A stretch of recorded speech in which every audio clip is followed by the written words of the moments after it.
Good evening, and welcome to the St. Petersburg by Night podcasting network. Tonight, we present to you our behind-the-scenes special, After Dark.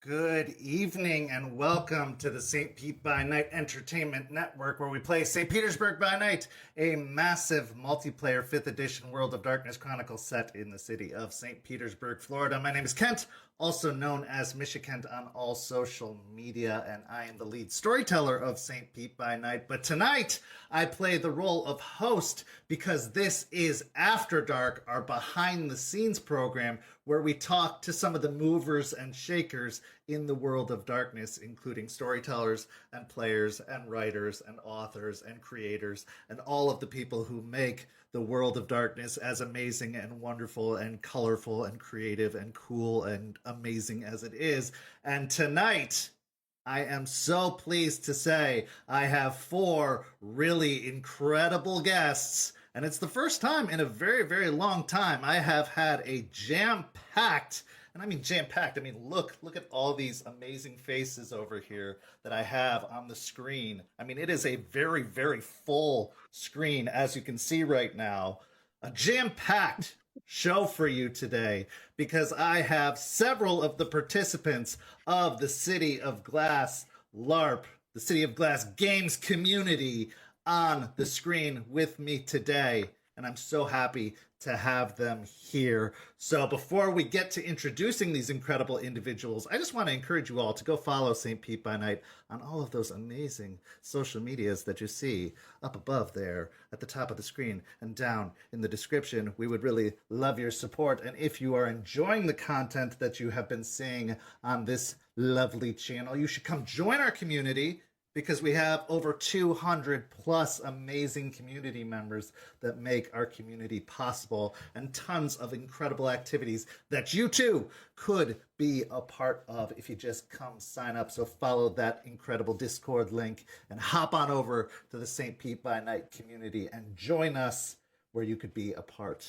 of the fun and a part of our St. Pete by Night family. But enough of me. You've heard enough of my jabbering, jawing 3 times a week for most of the past 3 years. Let's get to introducing our incredible guests. Take it away, guests. Introduce yourselves, if you please.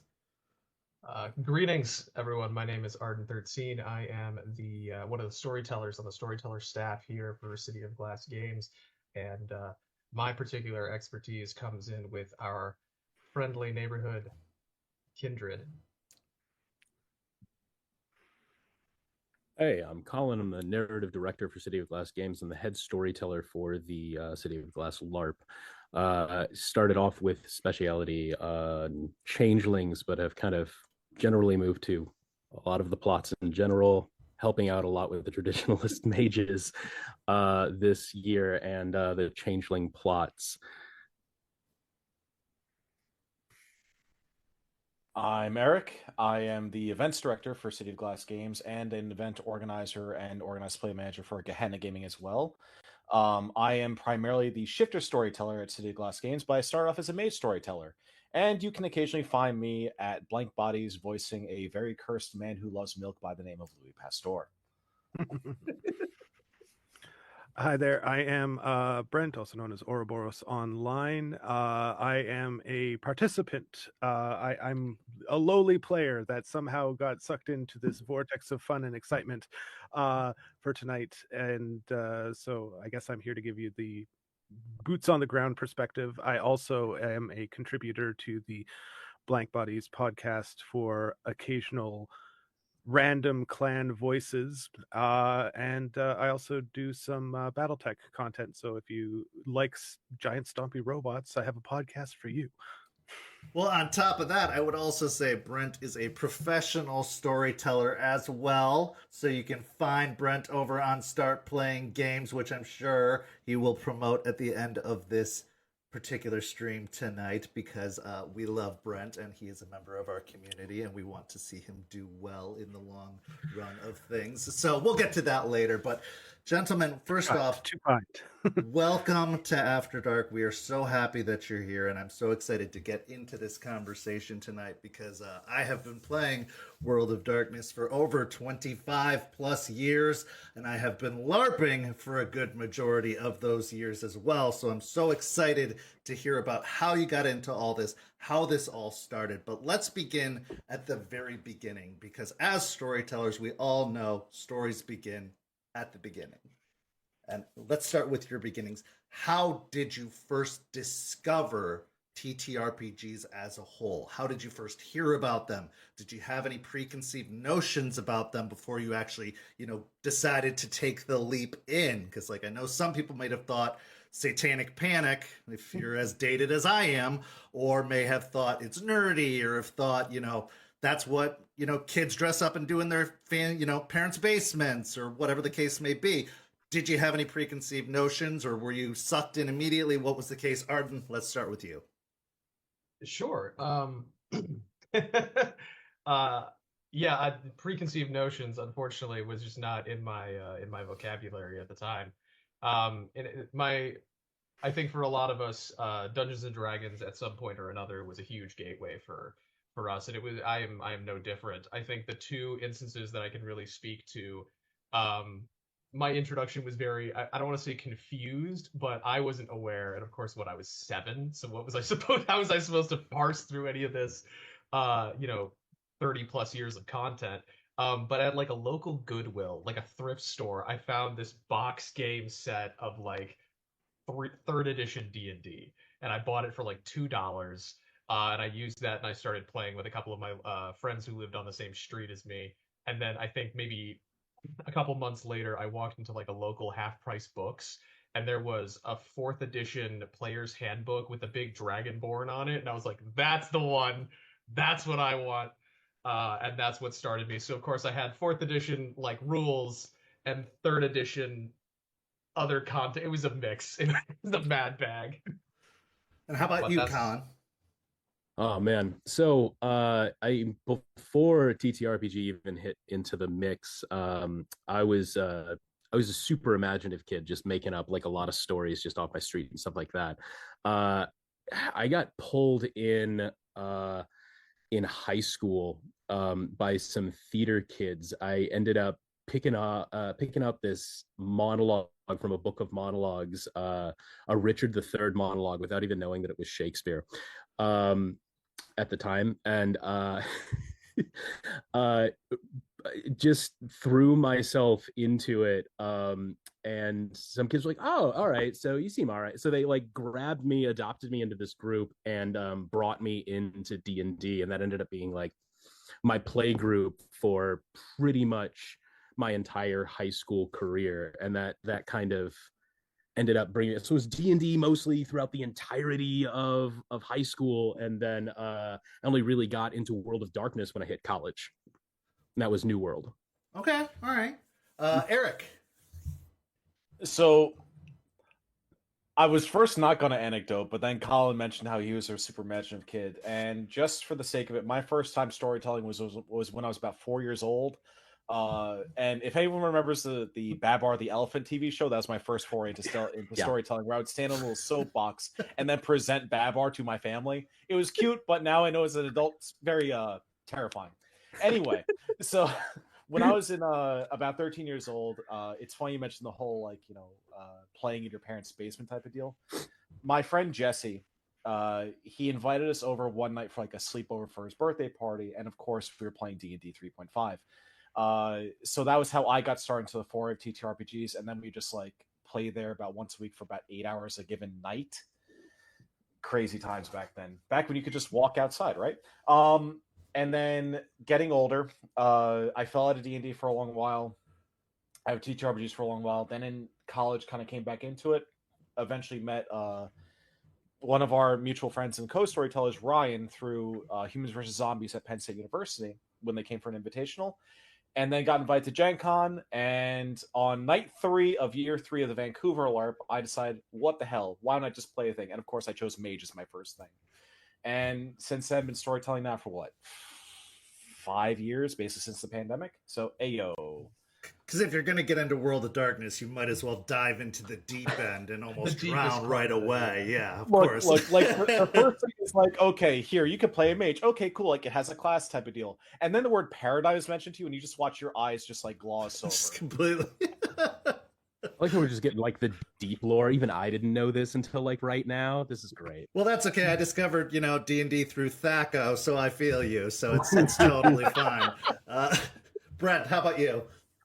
Well, I never really got a chance to sink my teeth into tabletop RPGs up until a couple years ago. Like I did a couple D&D games with people that, did 6 to 8 sessions and then kind of petered out because they died to the eternal BBEG, which is scheduling conflicts. And then, life, adulting, working, going to school. So it was always kind of on the back burner, but I've always been a big lore hound. And so interesting stuff. And the pandemic hit. And so suddenly we had some more free time.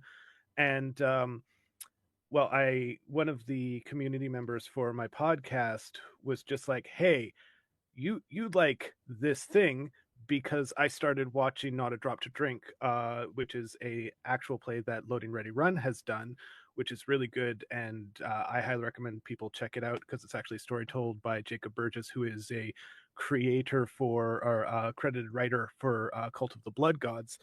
And I was just like, oh, this is cool. I've always liked vampires. Let me just have a little taste. Like,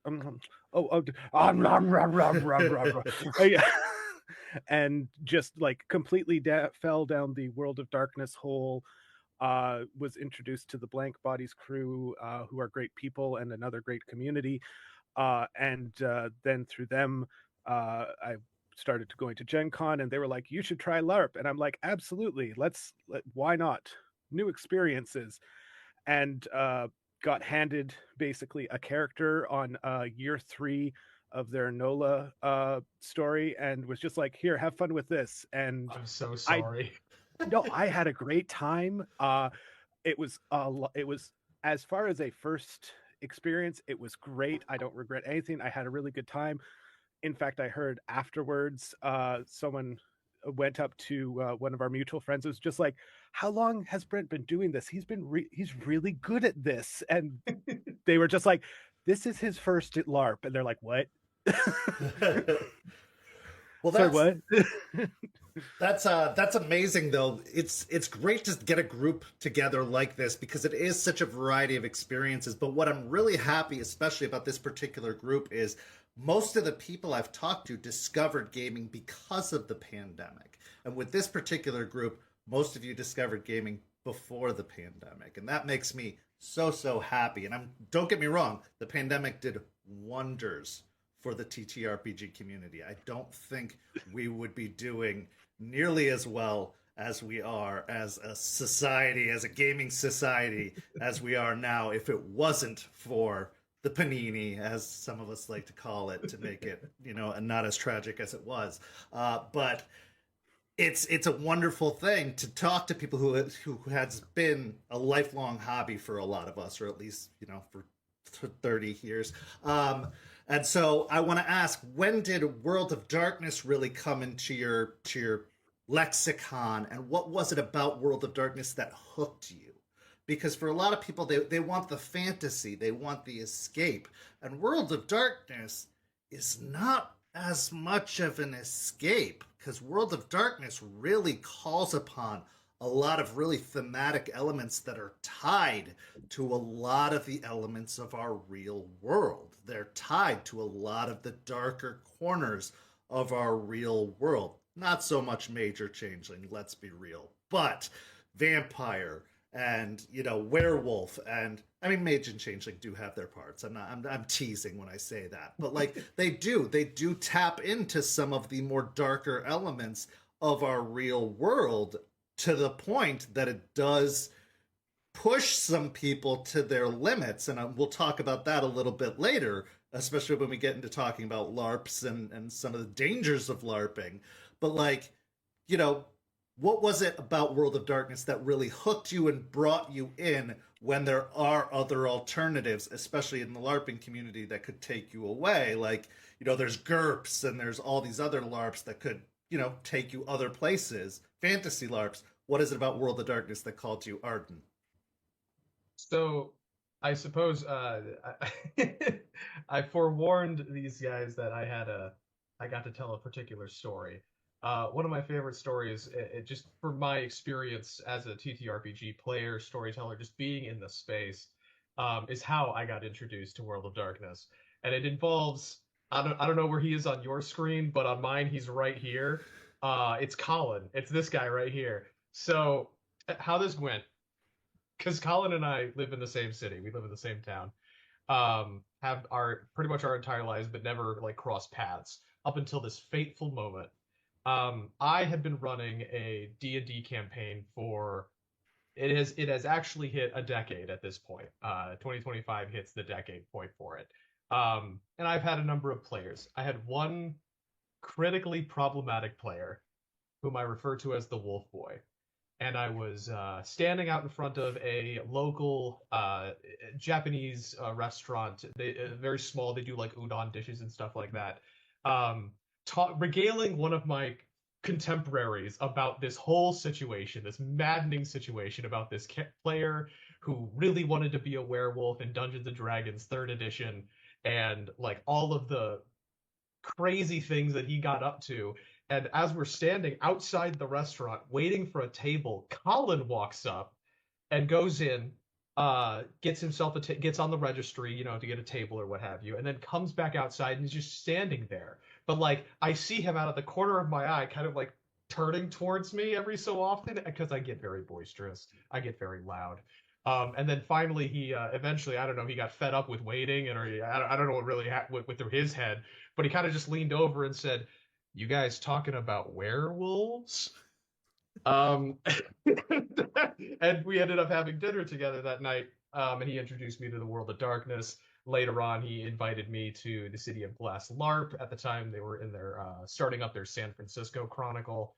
And it's, in terms of the things that really draw me to World of Darkness, sure, there's levels of escapism that maybe are lacking because it is grounded in our reality, but it's still some of those more personal stories, those very grounded stories, because it grounded in a lot of our reality that you get to explore as a player and as a storyteller, that really draws me to it. Sometimes you kind of have to pull a few more things for that when you're, say, when you're running a D&D game, more, or a fantasy or more of a sci-fi game. But like if it's already grounded there, it's a lot easier, it seems, sometimes to kind of pull on those strings for players and create those stories. Absolutely. Collin. So urban supernatural kind of as a genre was always sort of a big draw for me, just because I love mythology sort of in general, cryptids and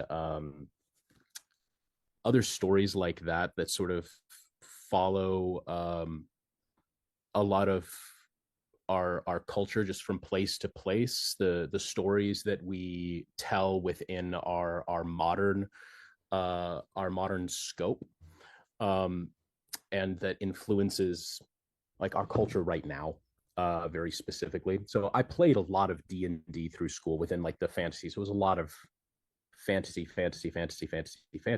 I love telling all kinds of different stories. And World of Darkness kind of gave me an opportunity to break into another genre.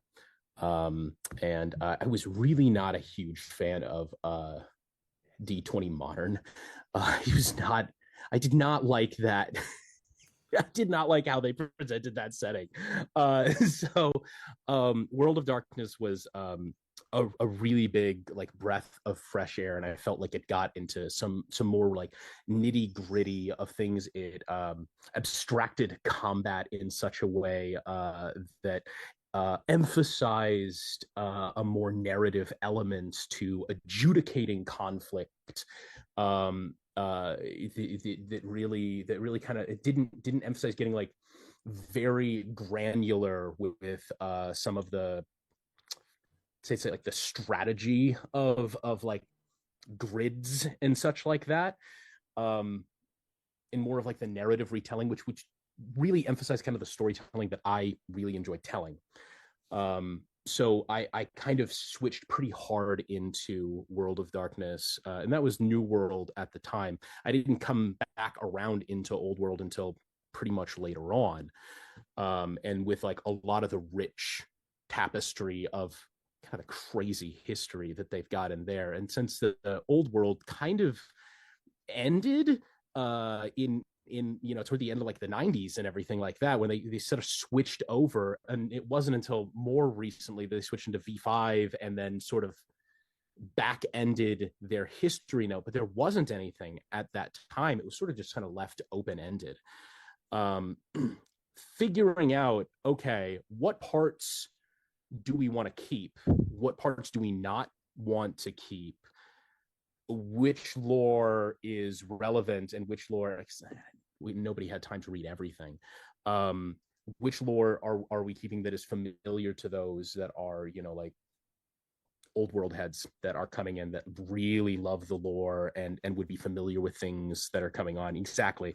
And then like which stuff, but we don't want to use all of it because that can be very straining. We don't have time to read literally mountains and mountains and mountains of book with a lot of lore. Some of it, some of it's problematic too. Like some of it's extremely problematic. We don't really want to keep it anyways. And but keep enough of the familiarity that those that are familiar with it are like, oh, I know this, and oh, you're making a reference, a callback to this, and I know this out of character. That makes me excited. But then also dealing with the metaphysics of wrapping these games kind of into each other, some of them leaving extreme interpretive levels of sort of like, well, this is how werewolf works, this is how vampire works, this is how mage works, and there isn't one unified example of how like the metaphysics specifically kind of works. Everybody sort of like argues over that, and you're kind of left to, as a storyteller, figure out what is the unified idea of how everything is supposed to work in the behind the skein of like the world itself, because it can work in a lot of different ways and how everything interacts. And I really like adding that level of that detail behind the scene, because how is everything supposed to work if I don't know how it works, if my storytellers don't know how it works, how these interactions are supposed to fit together.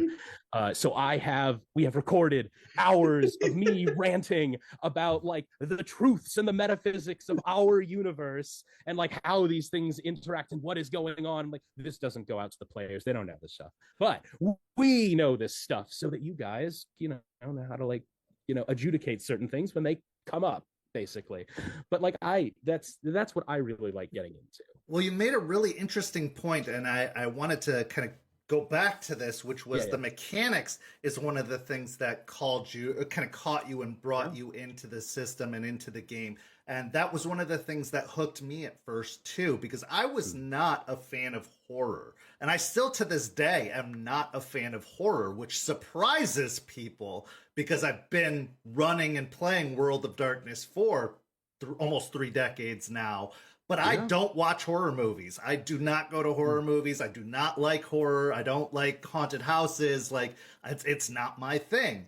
But it's a huge part of this thing. But I love the mechanics of World of Darkness because it's not super crunchy. It's very narrative like minded, and I love the way it works because like the D20 system and coming from D&D, AD&D, and all these other very crunchy systems, when I discovered World of Darkness and the D10 system, very simple, very streamlined, very like very straightforward, where I could let the story do the telling and let the mechanics just kind of be a side thing that helped bring chance into it, but didn't require a lot of focus and a lot of attention.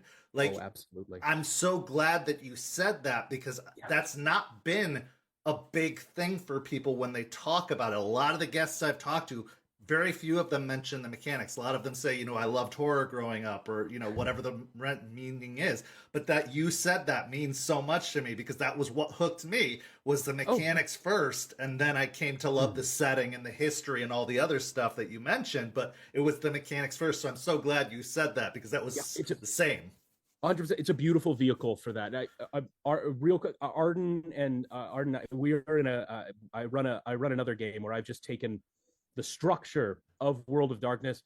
I've made a space opera a la like Firefly-esque game, where I've just taken the mechanics of the game itself and I homebrew everything else. I've done it with a superhero-based thing well. It's just because I know the system that well. It's easy to write up with the mechanics. Yeah, the system adjudicates itself really well, lends itself to excellent poppy combat. That is great for just describing really excellent narrative moments. You're in, you're out. And then you focus entirely more on just like the high points, I feel like, in the storytelling, which is the description, the narration, the dialogue, and the development, which is just really like the bread and butter of what I'm looking for in a role play system personally. Absolutely. And that's just what I like. Yeah, I'll take like a Mortal sheet, or I'll take a Dark Ages sheet and just take out the discipline section, or and I'll just run like a D&D game with just the Mortal section, and just do it that way. And it's so much more fun than bringing in all the complicated, crunchy mechanics of those other games. That's my personal preference. Like, I know some people love the crunchiness of those other systems, and that's fine. But I have always been a narrative-based person, and I'm like, again, I'm so glad that you said that. I've been waiting for someone to say that, and this is just brain exploding for me. So happy to hear you say that. But let's go to Erik and hear what Erik has to say about how World of Darkness hooked him. Erik, go ahead. First off, I just want to let everyone know you've got like the first glimpse of what it's like to have a storyteller meeting with Collin, whereby we will ask a simple question and then we will get a half-hour response. He jokingly mentioned, but not really, about how we have a literal, we have 2 or 3 audio files that were taken in October of 2020, where we literally got the metaphysical download of all the things that exist within our world of Darkness in our setting, and then what that means for the broader setting as a whole, and how that all cross interacts. Because we're one of the very few games that does a full cross splat without oppressing changelings and without having mages just destroy everything by conjuring the sun. So, anyway, what got me into World of Darkness? It's a far different story than anyone. As you can see, Collin's dying right now as the dynamic camera tries its best to follow him. What got me into World of Darkness is a much different story. It's a much simpler story. At GenCon 2015, this was when Critical Role started getting big. And they put on their first live show at the theater, at the Circle Theater. That's right there in like the Circle of Indianapolis next to the World War II monument. And that was on the Friday. And I was only coming to GenCon for one thing, which is that.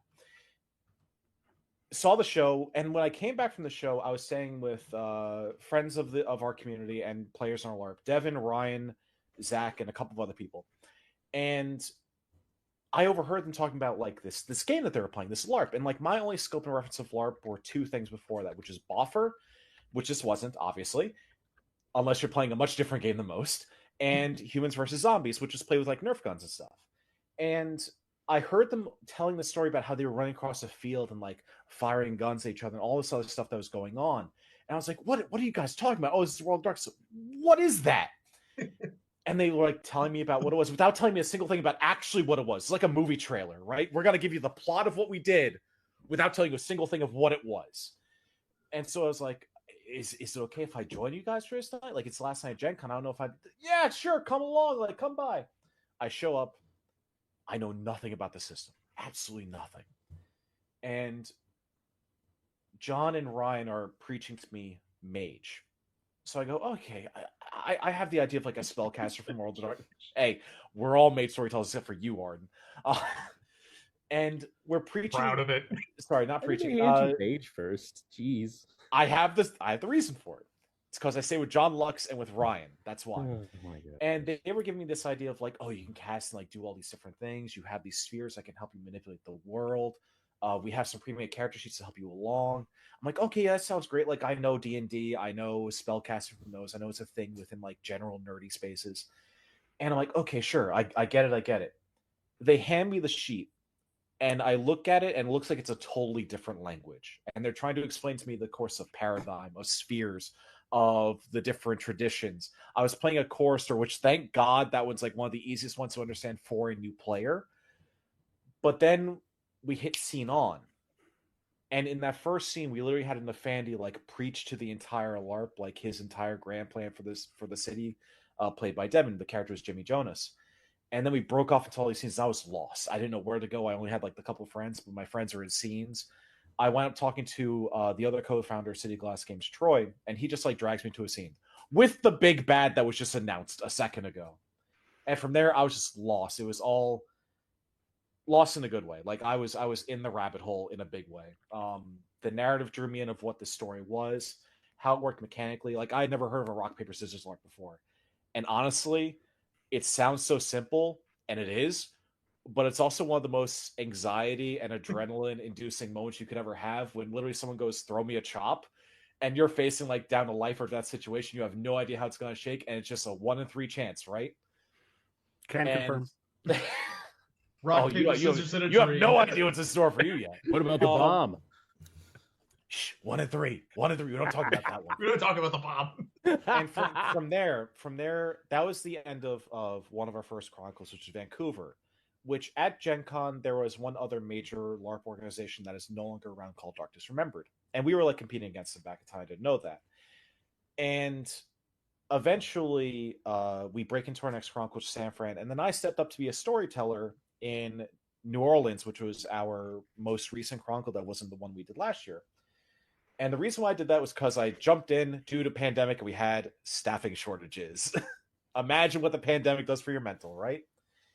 And from there, I just took on mage storytelling. We'll get into a little bit about the weeds of that probably later on in this interview, about some of the plot pitches that we definitely couldn't do, both for Collin's sanity and the rest of the LARP's sake.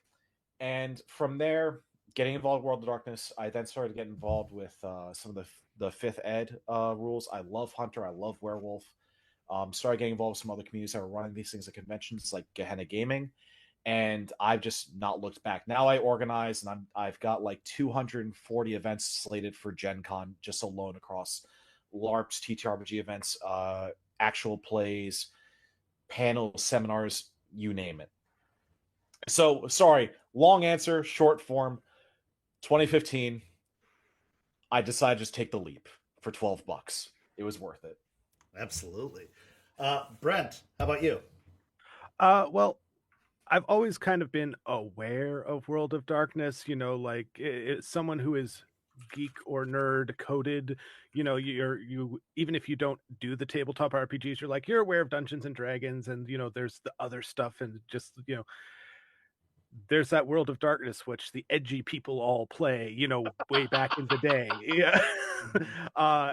And like I said, I've always kind of been into vampires just as the concept. I'm like, that's a cool monster. And then once I was able to get my hands on some of the books and start getting into it, it was kind of like a 1-2 punch, because I started with vampire, and I love all the other ones, but like vampire is what I know the best, and I think it is really what wrapped me in and was just like, we're not letting go. The mechanics are quick, fluid, especially V5. Like V5, the mechanics updates that they've done are just chef's kiss. Because my D&D experience was that you do the session, you get around the table with your friends, you do some role play, you go to the shop, you talk to the people, you figure out what you're going to do, and then you're going to go and you enter the dungeon, and then combat starts, and everything grinds to a halt where people min-max and the combat takes forever. And admittedly, this is my experience. It's not everybody's lived experience, but the role play just stopped as soon as combat started. And that wasn't really what I was looking for. It was fine. I'm not saying it was a bad time, but it didn't, keep me engaged the way you want to be engaged around the table. Whereas World of Darkness, it's a lot, especially with the like 3 and done or 5 and done. Combat is a lot more punchy. It's quicker. It also makes sense that not everybody. I will fight to the death because of principles, and like people are like, you know what? Fuck this. I'm out. No, I don't want to die. Yeah. Principles? Yeah. Fair escape. Fair escape. Fair escape. Fair escape. Yeah. And then the other thing that the other punch that really got me was the fact that it is so grounded, and it gives people a lens or just enough distance or a reflection to talk about real world stuff in a way that doesn't make it feel personal or an attack. It gives you a dark reflection of the real world we live in, and so we can look at things and go, oh yeah, that is a little messed up, isn't it? Huh? Maybe we should. That's a thing. I'm learning about the world I actually live in through playing this fun game, and this is also why people think that I'm Brujah coded. So the concept of TTRPGing and role playing is something that we can all kind of call back to our youth on, in the fact that it is playing pretend, right? Like the idea of role playing is the basic concept of playing pretend. It's something that we can all tap into. Now, when the idea of TTRPGs came into our sphere, our atmosphere, it required rules. It required learning all these mechanics and sitting down at a table and dice and filling out sheets and everything, and it got a little more complicated. What I want to know is the transition from going from the table to LARP. When did LARPs enter into your life? When did you first discover LARPs? What was your first LARP experience like? Because we are talking primarily about LARPs here. I would talk more about your first table experience, but I want to really focus on the LARP experience here. When did you first hear about LARPs? What was your first conception about LARPs? Were you like, okay, I'm not going to get into that? Or did it really appeal to you at first, the idea of it? And what was your first experience like? Arden, let's start with you. In as much as I would love to, I've actually personally never done like a boffer LARP. I have some martial combat training, some martial arts training as well from when I was younger as well. And so like the idea of like jumping in, fully teched out for like a boffer LARP kind of setting sounds like amazing for me. I've never done it. I've never been able to do it. I've been never found the time. I have. But it's expensive and exhausting. I know. But in terms of like these parlor LARPs, parlor style LARPs that I would attribute more to the World of Darkness, I've done pretty much all of my LARPing with COGG. I started out as a player at the beginning of San Francisco.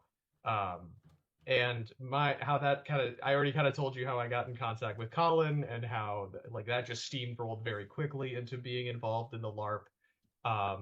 My first experience is actually very not too dissimilar from Erik's, where I had sat down at the table. Collin's talking to me about World of Darkness and vampires and stuff like that. And at the time, my like real context for vampires was, I think at the time, well, yeah, like the Underworld movies and the Twilight movies. And then, a smattering of other things, Hugh Jackman's Van Helsing and other things. So like the idea of like the clans and the Camarilla versus the Anarchs versus the Sabbat was really interesting to me. I settled with a character, and I assume we're going to talk about our favorite clans or whatever later on, but I settled with a character for year one of San Francisco. Was kind of given the idea of like, this is how you do chops and you adjudicate stuff like that, with the Rochambeau and the bomb. that we don't talk about. But aside from that, the bidding of traits and like other like finer nuances, like the fundamental stuff, I had no idea. I had no idea how any of that worked. So for the first 3 sessions at that first Gen Con that I jumped into the game, I had no idea how any of my powers worked. I didn't use any of my powers. I didn't spend blood. I didn't spend willpower because I didn't know how. I just, well, I'm kind of a little, I can be an extrovert here and there.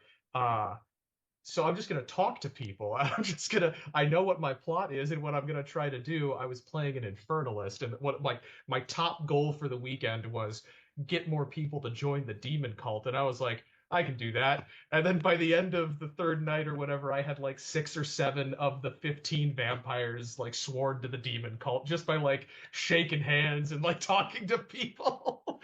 And it was afterwards that I realized, oh, I have to play rock, paper, scissors in order to dominate somebody. This would have been so much easier. Collin, how about you? Yeah, so I was like aware of LARP within the periphery in high school. So the first LARP that I joined was at GenCon. It was a Darkness Remembered LARP, and City of Glass Games was sort of like calved off of Darkness Remembered. Our co-founder started the first City of Glass games off of a Darkness Remembered game, because the original Darkness Remembered formula was that every year for Gen Con they would have a mixed splat supernatural kind of like World of Darkness game, but they would kind of go into some like zany scenario, bunch of kind of like overpowered characters or whatever, because the idea of it was that it was a 3-night LARP, in, out. The storyline started and ended with those 3 nights. There's no continuum, there's nothing. So like it was always some kind of weird scenario, weird, like crazy, the characters that were gathered for this kind of a thing, because it was literally just flash in the pan. So I joined one of those games where everybody had been, I think, just like drawn to a small town and then trapped by an impenetrable wall of mist that was actually an angel's body or something like that. It was wild. I believe I believe Devin, who was mentioned sometime earlier, was killed by a loon, one of those like werewolf spirits, just killed by a duck. I mean, a very powerful duck, but a duck. So lots of crazy stuff happens in those games, but the why I joined the LARP is kind of the reason that I stuck with it and continue to stick with like the community here and build with it is like the genesis seed of like why I love this community and everything. It's the like when people kind of ask like what's like the mission statement around it, it's all about the whole thing. At Gen Con, I get a lot of friends. During the day I would bounce between groups going from, like sometimes little pickup games or wandering the exhibit halls. But in the evening, everyone would kind of split off and do their own thing. And it was hard to coordinate with people. So I would often just sort of wander around the halls, like feeling sort of disconnected and like a little bit lonely. I'm also like very extroverted, and it would be hard to try to choose between which groups of friends I was going to go with and like what was going to be happening. If I signed in with this group, well, that was going to be the whole evening, and then I'd miss out with all of these other folks. And this is like the one time that like everybody was together, and it was so hard to coordinate seeing everybody. And this LARP opportunity, it was a possibility to gather as many of my friends as possible into one event that I was going to be able to interact with them at the same time in a thing that we were all doing together and all collaboratively building a story together. it just seemed like the best of so many different worlds together, that I was like, oh, this is like a solidly cool idea. And everybody likes like game stuff like World of Darkness and stuff. So I just started to like gather folks. And I was just playing it first. And then eventually moved my way into the staff and just started recruiting people and community wise. That's just, it came out of an idea of gathering as many like-minded, cool, interesting people and creating like a community where we could all come together in the evenings at GenCon, where we could see folks that come from as far as out of country sometimes and be in one place night after night, seeing each other collaboratively building interesting, evocative stories together, and like having that opportunity to like hang out and, you know, take a break here and there and like catch up and stuff like that. It just, that was the appeal to me to get involved. I've actually never joined another LARP outside of Gen Con, weirdly enough. Okay. I just hadn't had time. No, that's fair. And anything else. So it started with Gen Con and continued with Gen Con. When you find something that works too, it's like, why find something else? Because I found that in my experiences as well, is like I've joined a LARP and I've had like perfect experiences, and then I go to other things and I can't find that same hit. You know, I can't recapture the magic. And even at the same LARP, I can't recapture the magic. You can't recapture those glory days. Because there was a Boffer LARP I actually went to for over a decade. And those first couple of years were amazing. But then I, left for a couple of years and I came back and it just wasn't the same. And it's one of those things, it's like you can't recapture the magic of the old days. And you go to other LARPs and you try other things and it's just not the same. So if you find something that works, if it's not broke, don't fix it. So I totally understand that, not straying outside of that, because you don't want to ruin that perfect vision of what you have. So I get that. Erik, how about you? So for me, LARP began in like the vernacular for me, actually in about my junior year of high school. So this is going back now, 2007. And oddly enough, you were talking about expensive hobbies, right? Our first foray to what LARPing was, I didn't know what LARP was at the time. Again, same friend Jesse. We were looking to join the SCA for Pensick. The huge medieval, talking about buying your 10 and 12 gauge steel for everything, your rattan weapons, all that stuff. Yeah, talk about investment there, right? To a point that we literally one day, and we lived on Long Island. If you hadn't guessed by the accent when I say that word, right? And we decided to go to a random practice at one point. That was like maybe 20, 30 minutes away. And going through that, and I didn't have any of my own gear, so I was just there to spectate. Jesse had like brought his own stuff. He was already like buying stuff. And going through the talk about the training, like they were legitimately doing a hands-on training for combat session with him, teaching him how to move, how to weave, how to hit, asking him his like type of preferred combat style, et cetera, et cetera. And then you got to talk about like this entire breakdown of the social structure and hierarchy of this entire event of like, you have these various kingdoms, you have these subsections, you have these domains. This is where you can fit as far as your role. You're a guard here, you're a guard. Wild, right? Of course, I was 17 and a little bit of an edgelord, so it all went out the window. Fast forward to college, and I had a second run-in with LARP, which was at this point Boffer, right? Which much cheaper than SCA. But this was for Dagger here because I went to school at Penn State. Never really got into it, but was like, oh, cool, that's a thing. And like it was through my my relations in Humans vs. Zombies, which was also, again, fast forward to the future. Didn't realize that was a LARP that I was actively playing in. So there's my real first LARP of just running around a college campus, pretending to be a zombie, tagging people. There's video of it online. Please don't go look for it. Look, when you start throwing socks at people and you get known for that, that's a weird feeling as an adult in your 30s afterwards. But we used to have like these giant invitationals that would come in. And through that, we developed a lot of these connections. Like I said, I met Ryan through there. I would have met Collin if I stuck around for like another half second to actually meet him. But no, it's legit. Like at Penn State, the first Penn State HVZ Invitational, like you were supposed to be there. We even went to Ball State. Literally, Collin was right there. Never met him until 2015, 7 years later. Crazy world, right? Anyway, so fast forwarding from that, again, like 6-ish years of really nothing. Then I decided to go to GenCon, and I just took the dive.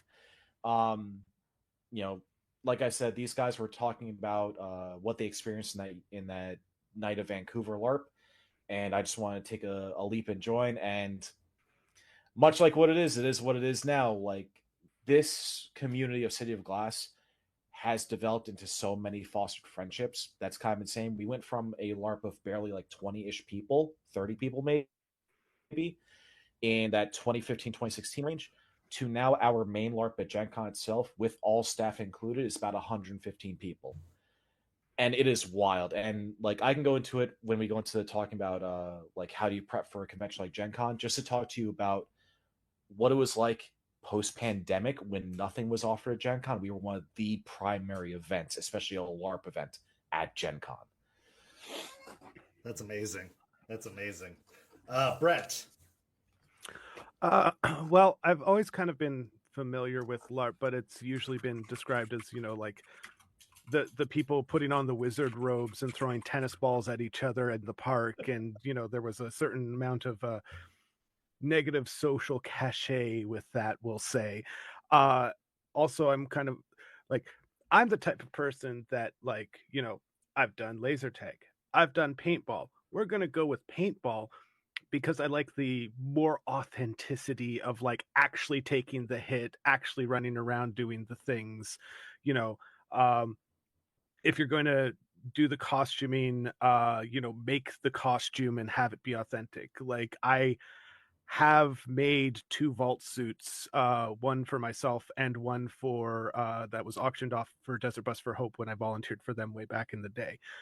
I like things to be as real or authentic or practical as possible. And this is where I'm going to hype up you guys and the community and everything. And because World of Darkness is grounded, people show up in costumes, which are a lot easier to make because you just go get some fancy clothes, as opposed to making a full set of like scale armor or something like that. It's an excuse to expand your wardrobe, like dual purpose. Absolutely. Absolutely. Nerds upping their riz by going to LARP, and it the City of Glass is also great because they have like intro or like onboarding sessions specifically for new players that just sit you down and run through it. And so it's, the on ramp is so easy to get onto, so you can just hit the ground running when it's actually starting time for the session. And it's so much easier to feel like you're actually doing the thing when you're like, well, I'm this Malkavian who's just like an enforcer, and I got like my plaid shirt and my bully the rich hoodie or toque on, and I'm running around obfuscating, doing the things, as opposed to just like, I am an oath paladin and I've got a t-shirt on, like like it just, it makes the suspension of disbelief so much easier, at least for me in my experience. And City of Glass is my first real LARP that I've jumped in with both feet, and it's so great and enjoyable, and it works so well. And like, again, just the onboarding makes it so much easier. There's so many, staff and other players, just the community as a whole is like, hey, this, I've seen people do check-ins with other people, out of the corner of the eye to make sure, because it's a World of Darkness and safety tools are important, like, and that reaffirms the community is safe, accepting, works together.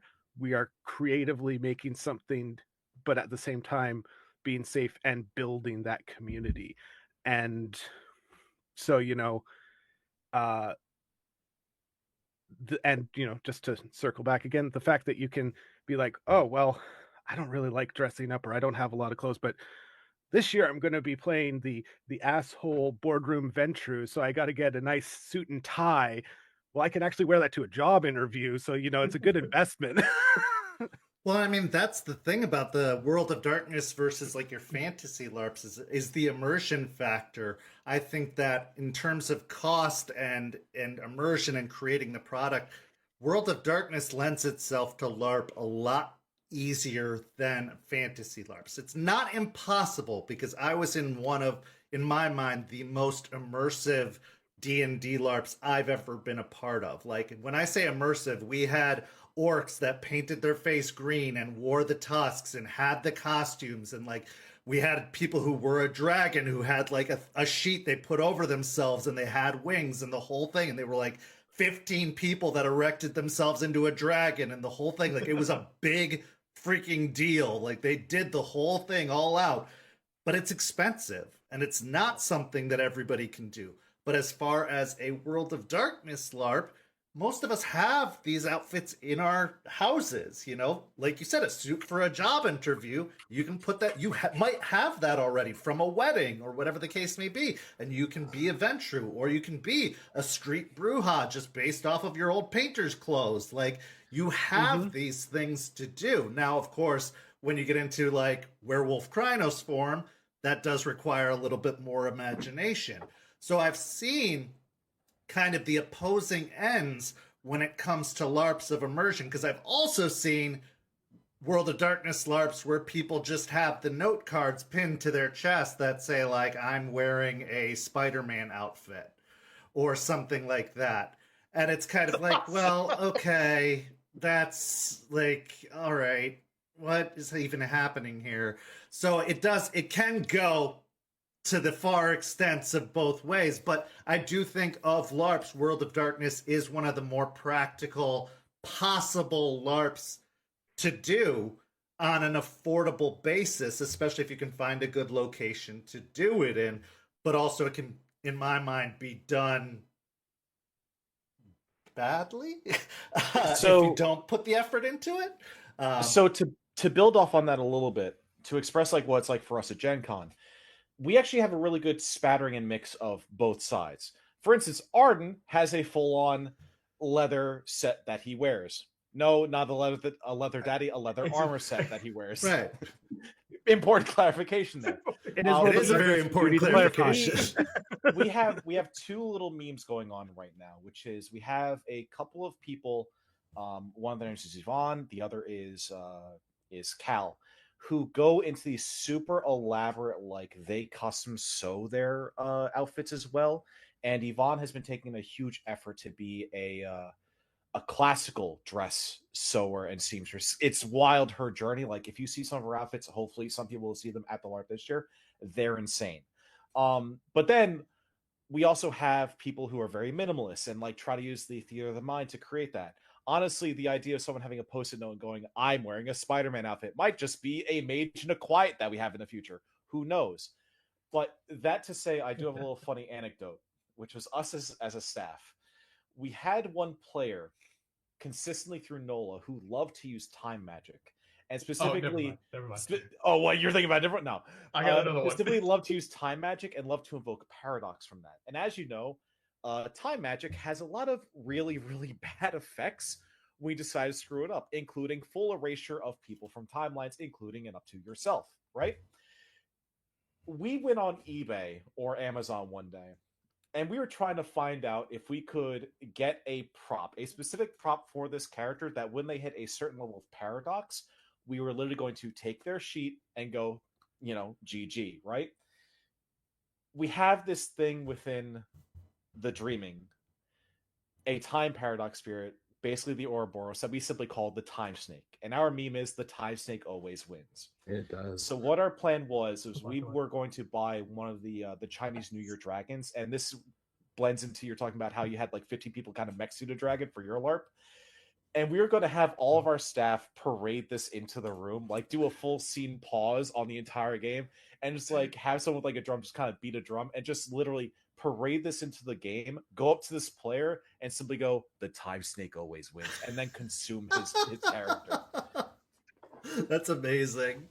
So we've got a whole lot of questions from our community, and we're already an hour into this interview. So we're going to try and get through these questions because I have so much more I want to talk to you guys about. So we're going to try and rapid fire through these questions and get to, because there's so much we can talk about. You guys have been wonderful so far. But let's get to these questions. First off, how did you all come up with the concept for some of the LARPs that you guys have run? Because you are running games as a team. What are how did you come up with some of the concepts for the games you've run so far, or some of the games you are about to run? That's probably best suited for me right now. So at GenCon itself, we have our major blockbuster multi-splat LARP, which has been built from development of what Collin had mentioned with regard to the Darkest Remember game, and then building on from that. And what we do is we build our chronicles in 3-year chunks, and then we develop and scope based upon the setting that we really want to hit on. For instance, this one is Boston Salem, so we really want to hit upon like a mage-heavy setting. New Orleans was a very changeling-heavy setting. San Francisco is like a very much banal vampire setting, but also with a good spattering of wolf. And like we always find ways to introduce these settings. As far as our other LARP offerings that we'll have at Gen Con this year that are repeats of some of the events previously, we have a What We Do in the Shadows inspired based Vampire the Masquerade LARP called the What We Do in the series. Last year, the first year was just simply What We Do in the Sabbat. Very simple exploration, very silly, everything else like that. Last year was What We Do at the Beach, which was this HOA was putting on an entire beach-like event, and the players in that game had to partake in a limbo contest, a Queen of the Beach contest, an election for the committee to select the Queen of the Beach, a fruit punch thing. There was with kinetic sand, building contest. And the players went all out. We had a Nosferatu that was in the full like white paint of like the suntan lotion, everything, and like just heavy on the nose. They were just perfect. We had a Zamiti player who made these giant floaties that were made to look like eyeballs. It was insane. I think we might have pictures somewhere that we could share to your socials at some point. What we also have going on this year as new ones, we have a LARP called Witch Gates, which is developed from, inspired by Mage the Ascension, and it's being run by a player in our community. They go by Daja. I'm not quite sure what their first name is, but that's what their alias is. That is actually a new innovation off of the simplistic LARP parlor system, whereby he uses a set of stones in a bag to determine if you win or lose a chop based upon what you're able to present. Successes and failures in that same degree, and degrees of success too. We also have, and this might really peak off some people if they're aware of different genres of horror, we're presenting an Old Gods of Appalachia inspired LARP this year. That is a full custom system developed by one of our community members, Cal. And we're actually using like the notation cards of the Old Gods of Appalachia cipher system to build out some of that aspect. We also have another werewolf LARP happening called Mending Old Wounds. It's going to be run by staffers of ours, Josh and Nate, and a couple of other of our community members. And these are all at Gen Con through various days, and that catalog literally goes live tomorrow. That's amazing. So as far as inspiration for it, literally, if you are in my community, come to me with an idea, or just in my space and come to me with an idea, I'll help workshop you with it, and then we'll just make it a thing that happens. But it sounds like what you do is you pick maybe like a splat, or at least a concept, even if it's a wild one, like you said, an HOA beach party. But it seems like you start with a splat for most of these. Like you focus on werewolf, or you focus on mage, and then you build off of that how to incorporate the other splats into it. But you focus on based around werewolf or based around mage, and then the other splats are kind of peppered in around it. But that's where your starting point is, and then everything else is kind of added in. The details are added in of how to tie the other elements in, but that's your starting point. Yeah. Normally that is a huge starting point, and because so much of World of Darkness has become a multi-splat kind of connection. If you go on Twitter, on Blue Sky, on anywhere on socials, the typical design of a game you're looking for to get bigger is people want to include more of the splats. So by trying to scope out a focus on a splat that maybe isn't focused on initially, and then helping to include all the others around that, we're able to build a world that is much more narratively driven. We're able to build those connections, not just between players, as far as their characters, but also splat to splat conflict and resolutions within that. And we use a lot of that as a basis to get people involved, to keep our system living, and to really make the world living and breathing. And hopefully we bring that to other players when they join us too. And then we try to establish a setting that fits what that theme is and go from there. Amazing. I think what Erik said, it starts very macro, and then usually sometimes there's like the funny ha-has, oh, what if, and then that gets embellished and built upon. But I think it does start very macro. We start around, maybe a splat that's very specific, or a theme. A theme is very important to us. Collin is always looking for ways to make sure that there's a clinical through line in terms of theming and whatever it is that we're trying to portray or tell in this story. It's obviously very collaborative, but I think it starts very macro and then becomes very micro. So you said you run these games in 3-year arcs, but how long does it take to plan one of these games from start to finish? And now, obviously, with a 3-year arc, it's going to take at least 3 years. But I want to say, how long does it take to plan from start to launch? So how long does it take to plan from the start to the first event? So how long in advance do you start planning before you're going to actually start running said event? Oh, I had an answer for from start to finish. Give me that answer then. Yeah, whatever works. Let's go for it. I could do the both, but I'm sorry, I had already talked to them about That's it. fine. I know it was written that way, but I was kind of thinking like, well, No, at you're least fine. 3 years. Yeah, I mean, so in terms of like from start to launch, generally, at least with the process that we observed in Boston, NOLA was just a little bit different because of the Panini and GenCon being canceled for the year. We were given a grace period of another year of development for that narrative and that plot. Boston and, as far as I'm aware, other chronicles would basically start. We have our GenCon at the beginning of August. And by the grace of Collin on high, he gives us, the rest of the month to breathe and decompress and kind of, gather our wits, whether we're going into, inner year stuff, or we're, letting just kind of life kind of level out, or before we start developing a new project. So usually around the start of September, after we've concluded a previous chronicle, we'll start working on that next chronicle, developing, brainstorming ideas, and that process is usually September to about middle of November, beginning of December, just because the holidays get really hectic for folks, and so we kind of take a little bit of a step back for folks to enjoy their time with their families. And then early January, we hit the ground running, finalizing at least.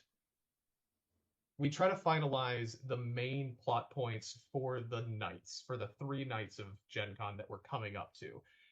Understanding that the trajectory of the plot for year 2 and year 3 can be like minor little bullet points or smaller little bullet points, but we have to create the roadmap starting with our with the first year. We have to. I usually am quoted with the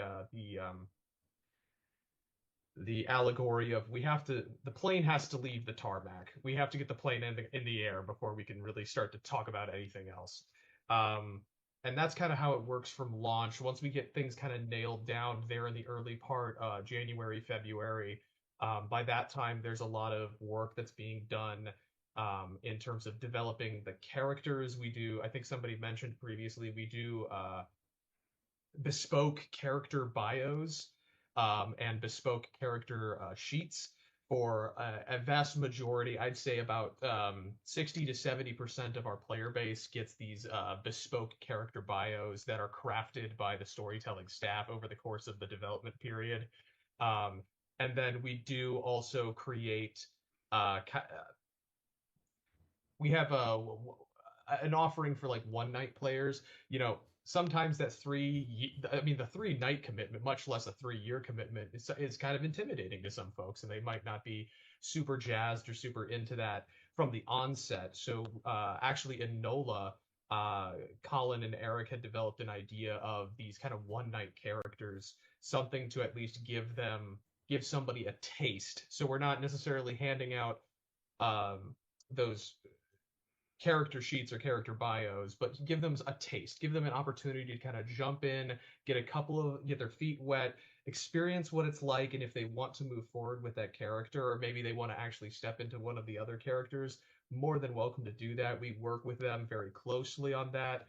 But the thing that I was going to say in terms of how does the development cycle go from start to finish is we run our Chronicles in 3 years, 3 nights of GenCon all 3 years. And we we start the development in like early September, and then by about 10:30 on night 3 of year 3, we figured out how to land the plane.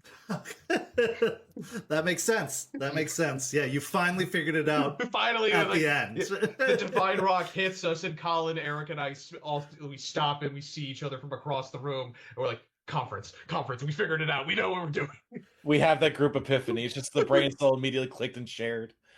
So everybody can kind of pitch in on this one with like a small anecdote or a small answer to this, but what's the biggest challenge you face running a LARP at a big con like GenCon? Because I imagine when you're looking at possibly crowds of 20, 30, 50, 100 people, especially people with varying levels of chemistry, with varying levels of experience and talent and, knowledge and all these different things. And believe me, I can relate running this server. What's the biggest challenge you find yourself facing with that kind of event?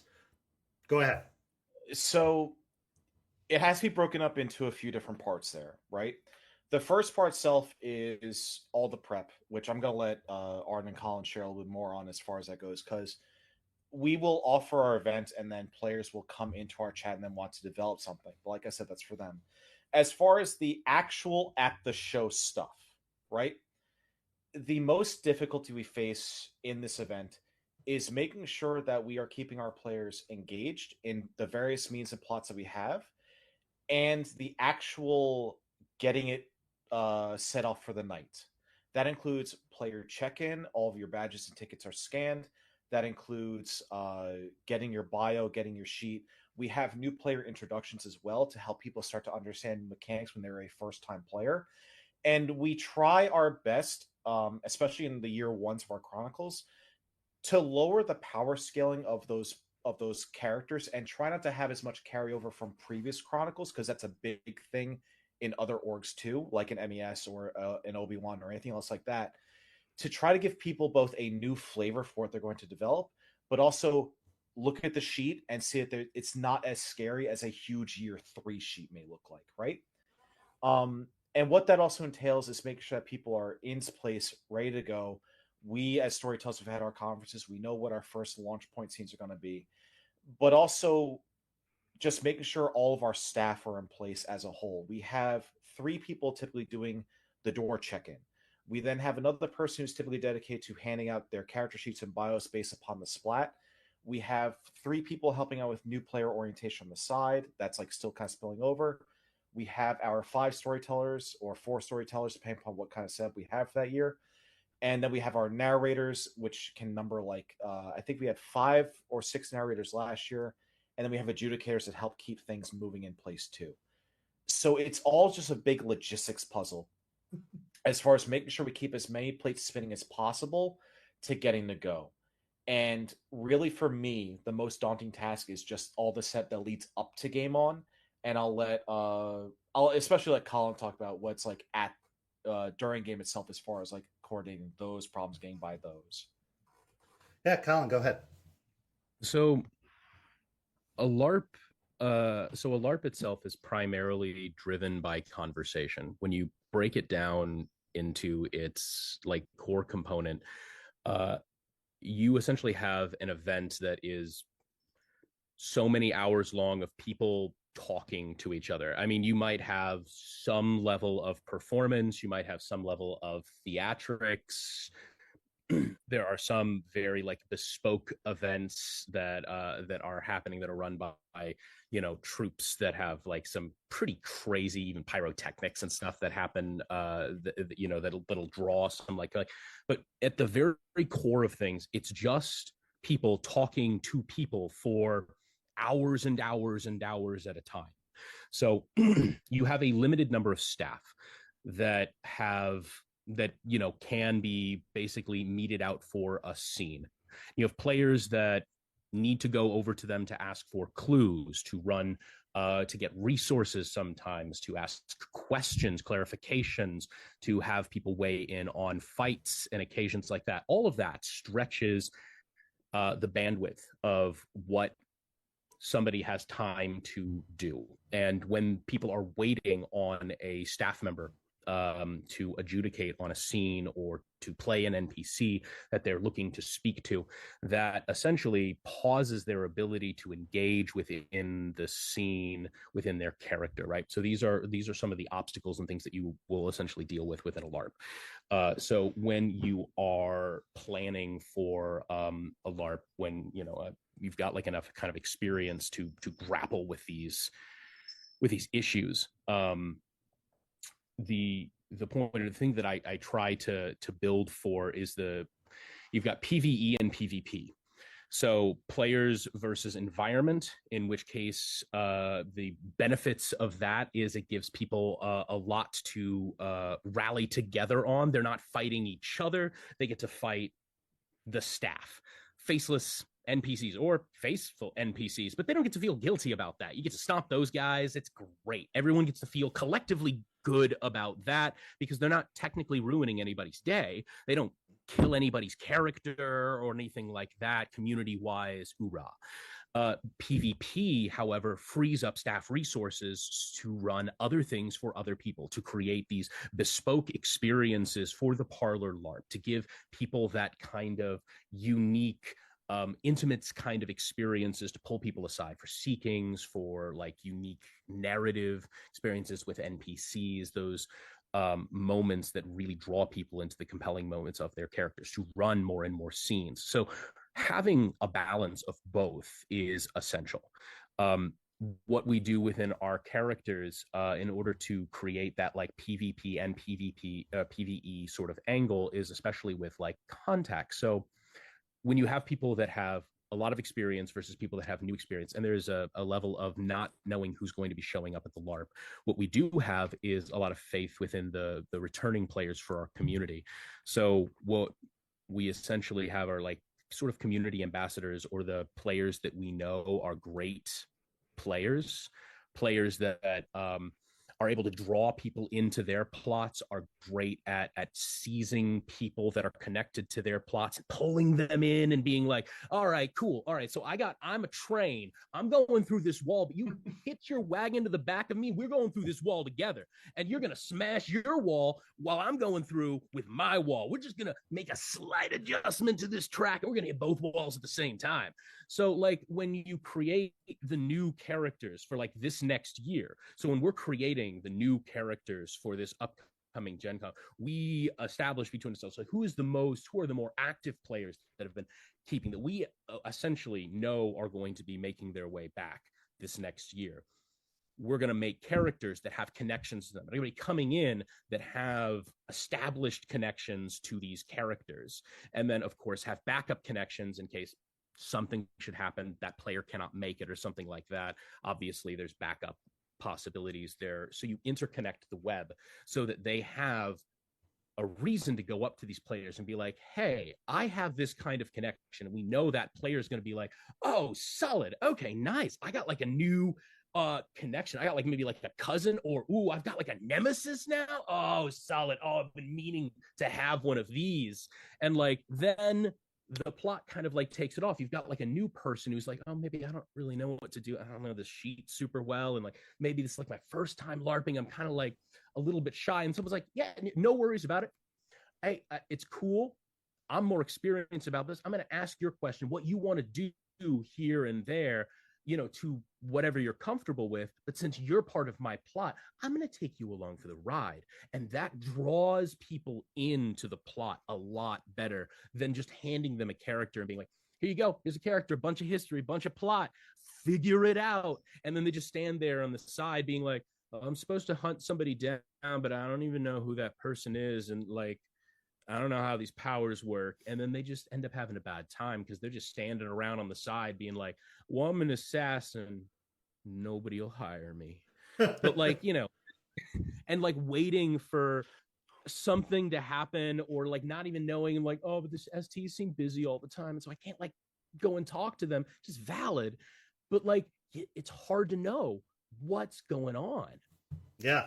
So And that's a down Yeah. being as a play on the player side of things is getting engaged, especially if you've come into an already established LARP or a game that's already mid process. Like if you show up late to a game, which I never recommend players do, be there at the start. Like do not show up mid game, because it's a lot harder to get into the game if it's already been going for a while. But like, yeah, when you've gone into a game, especially if it's like day 2 of a 3-day game, it is hard to feel like you can get into the action. So when storytellers have thought about that and have done things to make sure that there are precautions for that, or have made plans for that in advance, that's always really, really nice for the players who are more introverted or are a little, have a harder time finding hooks and finding ways in. That's really, really nice.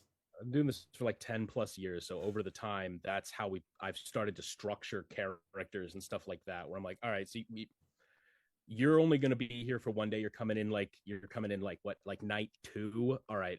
None of these characters are for you, but this character, all right, this one will pop off night 2 into night 3. You can make it night 2 and night 3, right? Okay. These 3 characters can pop off. Yeah. From night 2 to night 3. But awesome. I can't give you any of these other ones. Their plots are a little too slow. But yeah, these guys will go. These guys will work for you. Oh, that's awesome. The amount you got it, Arden, first. Oh, no, you got it. Appreciate it. I think one of the things that Collin mentioned should be just like further highlighted, especially with Brent here in the chat, just because when we're in the transition, not just between Chronicles, but between years, we really rely heavily on the community and our player base to ensure that we kind of have that connective tissue, because the greatest death of all LARPs and the engagement with the LARP is going to be the availability of the storytellers for one reason or another. And so having players like Brent this past year for the start of Boston, he and I had a conversation while we were building his character. He was set up to kind of be a pillar of one whole facet of the vampire community of Boston. And so knowing that I had Brent in that position, I could then create the rest of the cadre and the rest of the plots that, if a new player would walk in and be like, okay, I'd like to be a part of this organization, Brent had the Anarchs. Brent, you got the Anarchs, right? Yeah. I was going to say, there was that great moment where we were in the VC going over my character, Matston Reed Gangrel, who has a theater in South Boston, just like orators up his own butt, but in the best way possible. Mm-hmm. And we're just going back and forth building this character, and Arden, you said that moment, or had that moment where you said, and we have our Anarch leader, and I'm just like, okay, cool, awesome, I can run with this. And because he could run with that, and he does run with it very well, I knew that if any player came in and they wanted to be a part of the Anarchs, whether they were excited to, or they were just a little nervous about jumping into a LARP, whatever their circumstances might be, but I knew that I could place them with an Anarch. I knew I could point them at Brent, and they would be set for the night. Oh, they had someone that was there present for them. They could run with them for their entire plot. They could rope Brent in. Brent could rope them in. And not only that, but like we have a trust with Brent, and so if anything's coming up, I come in to check in. We can make sure that everything's cool with that new character, with that new player. I can check in with Brent, make sure he's on the right direction, that he's stable, he's satisfied, all of that. It's about it's with all things, it's I don't know if I'm stable, but I appreciate the trust. You're stable on the floor, my guy.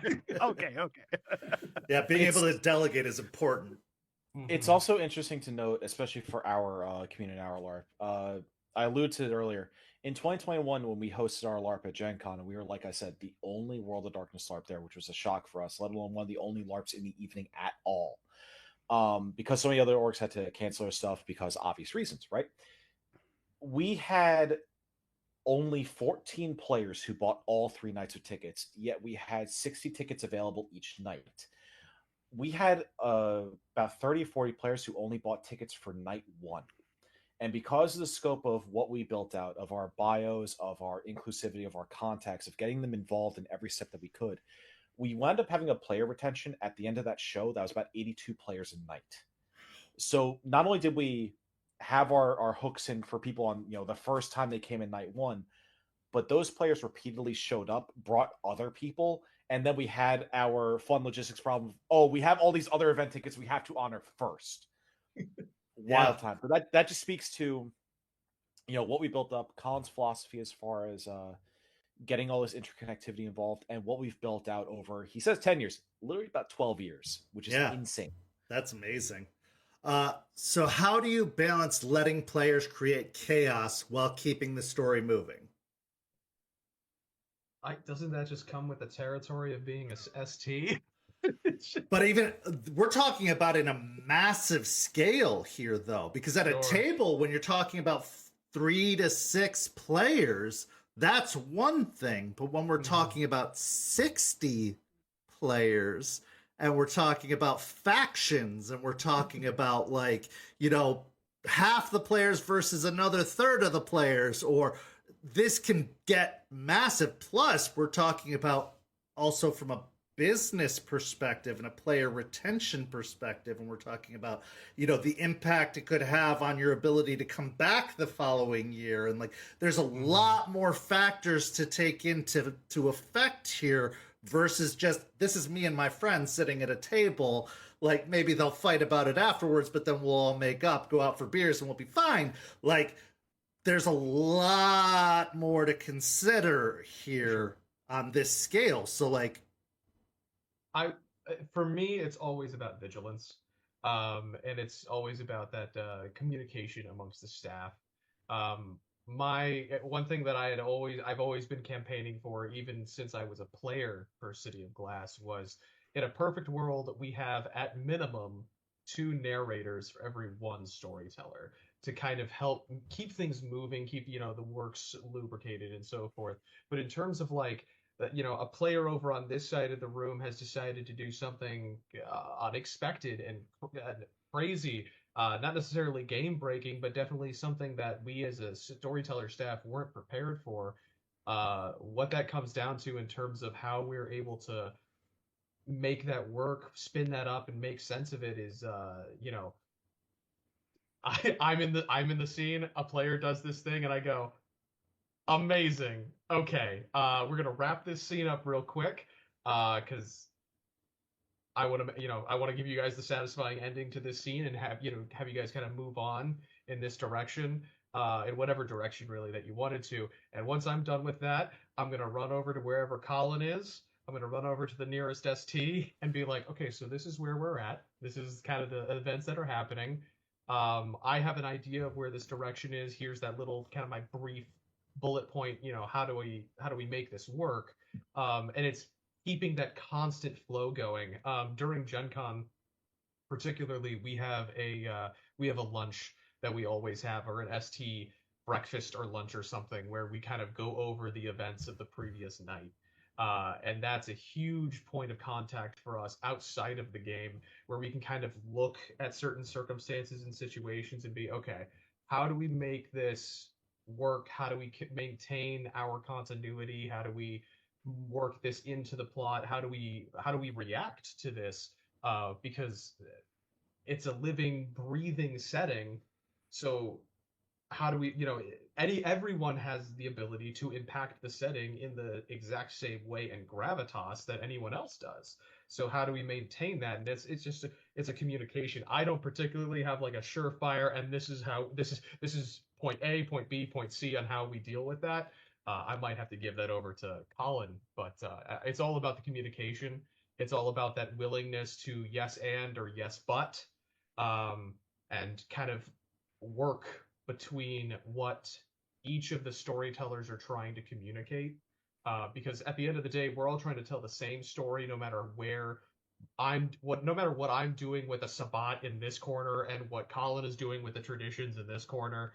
At the end of the day, one plane has to land. Yeah, Brent.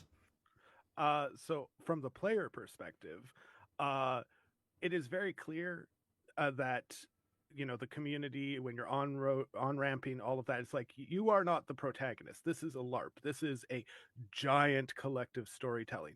And because, like it's not at a table, like you said, you could kind of make it look like each scene is a table or what have you. And people can get long-winded, get sucked into this back and forth that soaks up a whole bunch of time. But because there's other tables, other groups, other pods, however you want to phrase it, going, pretty soon you realize, oh, I need to be punchy. I need to be, like getting it to the point. I can't wax poetic forever, because eventually someone like Arden is going to stand up on a chair and say, vampire players, anybody at the malice, this is happening. And you're just like, oh, fuck, I was talking to someone and now I don't have a chance to talk to them because they're fighting a Greek gladiator out front. I wish I had 100 people who thought like that when I was running LARP situations. It's also, I think we're very fortunate that we have managed to kind of curate and gather a community that does have that kind of framework of mindset, that has that kind of builds that collaborative kind of storytelling community together. Because honestly, it's fairly easy to collapse a LARP, and there are a lot of powers. So I'm going to try to just destroy the entire city, flood the whole city. It would theoretically end the LARP and stuff for everyone. We've had situations where folks have tried to do something like that, where like win at any cost, exactly everyone else's cost specifically. And when it comes to that, it comes down to like the question of player autonomy versus everybody else's experience. There's certain like narrative fiats that can come in where you have to kind of negotiate. It comes down to a negotiation where it's like, how can we give you as much as you want for your story's resolution without that compromising the enjoyment of everybody else that is here? And that comes down to let's like time out for a second. Let's talk about this. Your character wants this in this moment, but realistically, we're not going to send everybody home.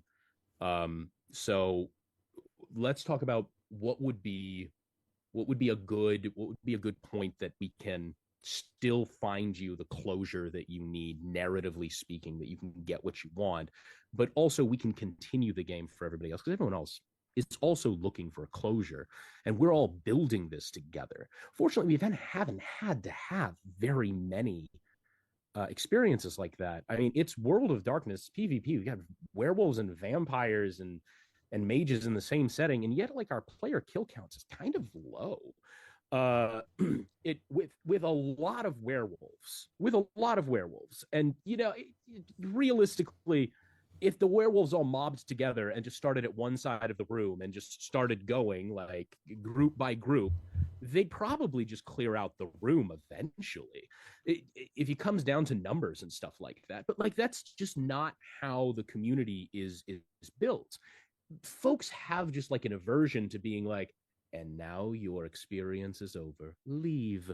Like they want to be like, that's how you kill the game, right? Like that's exactly, just it's kind of how you kill the game, and nobody wants to do that. They want to see how the story ends. Right. We have folks that feel, I think, the same way that you feel about the narrative and the mechanics. They want to see how the story goes. They want to resolve conflict. There's a thing that I announced like at the beginning of the game where I'm like, look, we have a chop system, but you don't need us for that. Technically, if you guys want to, you can narrate how the combat goes. Just have an out of character conversation and be like, look, this is what I want out of the scene. This is what you want out of the scene. I am comfortable getting this out of the scene if you get this out of the scene, and we can just talk about how the scene goes down. Like, you lose an arm and like I try to kill you, but you manage to escape by the skin of your teeth, and then we just like shake hands, we go our opposite way. It's not what my character really wants, and it's not what your character really wants, but that's the compromise. It's compromise, yeah. We just absolutely go. We don't have to chop it out, y'all. We can just, it's a story. We can just do that. You just let us know how it goes down. It's cool. I love it. Like, that's how we play it. Our community is like that. Well, that brings me to the next question. How do you plan for surprises or things players might do that you didn't expect? And of course, again, this is storytelling. This could be said about the table scenario of like, what would you do as a storyteller? But again, in a LARP setting, things are different, because what a player might do, or what a group of players might do in a LARP setting, could send shockwaves through an entire LARP or an entire scenario. How do you plan for that? Or do you have things in place to safeguard against that, to stop the possibility of a group potentially going on a killing spree and killing off the entire LARP, or, setting off an atom bomb that destroys the entire city, or, doing something ridiculous? Because I have been in LARPs before where a group of players shows up and causes the entire LARP to go bad because they came in with this mindset of, we're going to take over. And, it's a bad thing to happen, but without the proper management, without the proper, structure in place of staff, they weren't ready to prevent that. They weren't ready for that. And therefore they let that happen, and it ended up killing the game. So like, what do you have? Do you have anything for those scenarios, or how do you plan for that kind of stuff? So I'll kick some of that over to Erik in just a second, but I will say that I think one thing that we have going for us, and it's not a perfect system because you can straight up ignore it. No, we've had players that do, is that we, except for the one-nighters that we generally have, most of our characters are pre-written. They have a bio from basically from a first person perspective. They have like character notes, they have goals, they have contacts. So when we hand you a character, they have their whole story written down. You've got your goals, you've got your history, you've got your context. So what you're there to do, who you know all of your tie-ins, and exactly what the story is that's going to be laid out before you. So walking in, you've got everything you need to gear yourself, immersify yourself within the tale, and who you're going to go and talk to that's going to help you with your story, that knows your story or is an important piece of your story to help you get involved with what is happening, rather than like walking in with your buddies and then you make a kill squad together. Fair. And then you're like, yeah. All right, here we go. Now we rolling. And we're here to do that. That's just, we haven't really made like a kill squad ready to go, out to just murder their way around we just don't write those guys. So pre-gen characters, that is actually a preventative measure, I would say, is like having those pre-generated characters. Absolutely, that is an answer. So yeah. And those generally the players that start to be that kind of disruptive element, they don't tend to stay. The community as a whole has been kind of good at sort of pushing them out. And I want to, again, like I said, toss the rest of that over to Erik. St. Petersburg by Night is brought to you through collaboration with our partnered vendors, Wolfpack Dice, Ember Fox Dice, Dragon Ink Dice, Bera the Bard, Champs Tramps, Panchi Artista, and Chromatic Creations. Links to our partnered vendors, as well as our Twitch and YouTube channels, can be found on our website, stpetbynight.com. The official theme song for St. Petersburg by Night is Vampire by Faith and Failure. You can find them at faithandfailure.com. You can follow SPBN on all socials with the hashtag StPeteByNight. If you wish to support our program, you can do so at ko-fi.com/StPeteByNight to help keep the stories rolling. Yeah, so as Collin mentioned, like we have had so many situations happen before. We've even had it happen with some pre-generated characters before, where we had a character, as a key example, that had a slew of influences. They were a vampire, right? And the way that the LARP system works is that you can either spend your influence or you can burn it for additional effect, right? This character literally had about 28 points of baseline influence, and they wanted to burn them as they were leaving the LARP to try to summon the Second Inquisition. So what happened is that we as the storytellers, and we even include our narrators, we kind of got together. It was like, okay, so this is what a player's proposing. Do we even let this fly in the first place? And I think a very important thing is, and part of my game philosophy is that there isn't just yes and no but. Sometimes no is also an incredibly valid answer to a thing, especially if it means protecting the play style, the play of all the other players there.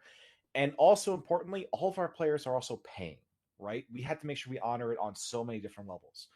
And what we do in not just that scenario, but in any other scenario where we feel that that disruption is coming about, is we make sure we have a clear through line of who players can go to, but also who our staff can go to.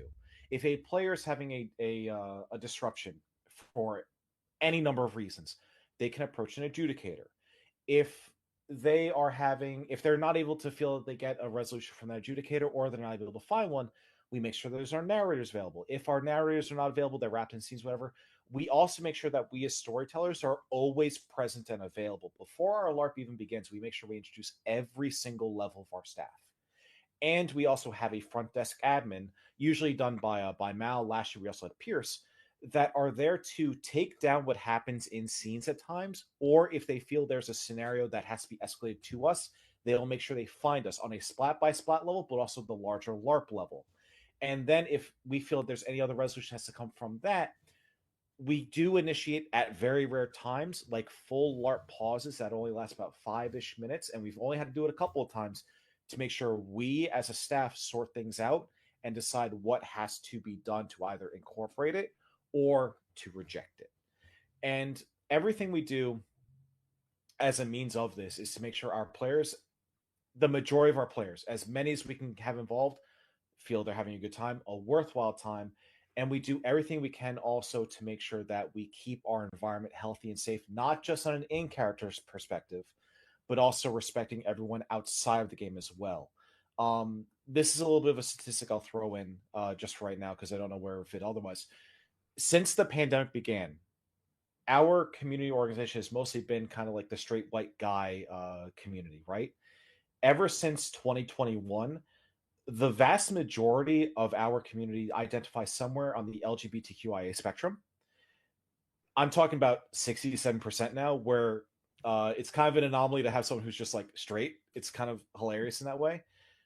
We have evolved our staff to include not just femme and non-binary and gender fluid respective people, but also BIPOC individuals. I myself am mixed indigenous myself. We have people from various different backgrounds and various different cultural experiences to make sure we build as best, complete, and respectable LARP as we can. And that just further flows into how we make sure we handle those disruptions and things that we can't plan for, to make sure we keep things flowing as best we can for the 6 hours we got you. That's amazing. Yeah, that's amazing. Because I know one of the big things that's brought up is representation in the community, and I'm glad to see that is something that is considered in the LARPing sphere, is that's something that you guys especially take into consideration. So I'm happy to hear about that. Brent, go ahead. One little point.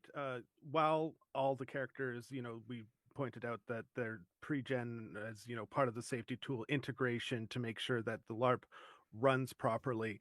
I don't want people to get scared off by that, because it is very much, you get out what you put in. I have spent time with the staff to be like, hey, this is kind of what I am thinking. We go back and forth, and Matheson is like, the skeleton was there already. He was going to be that archetype there somewhere. Anarch leader TM, how he presented was, nebulous. And we sat down, we spent, I think it was like an hour and a half in a VC Arden, going back and forth and just fleshing out this character.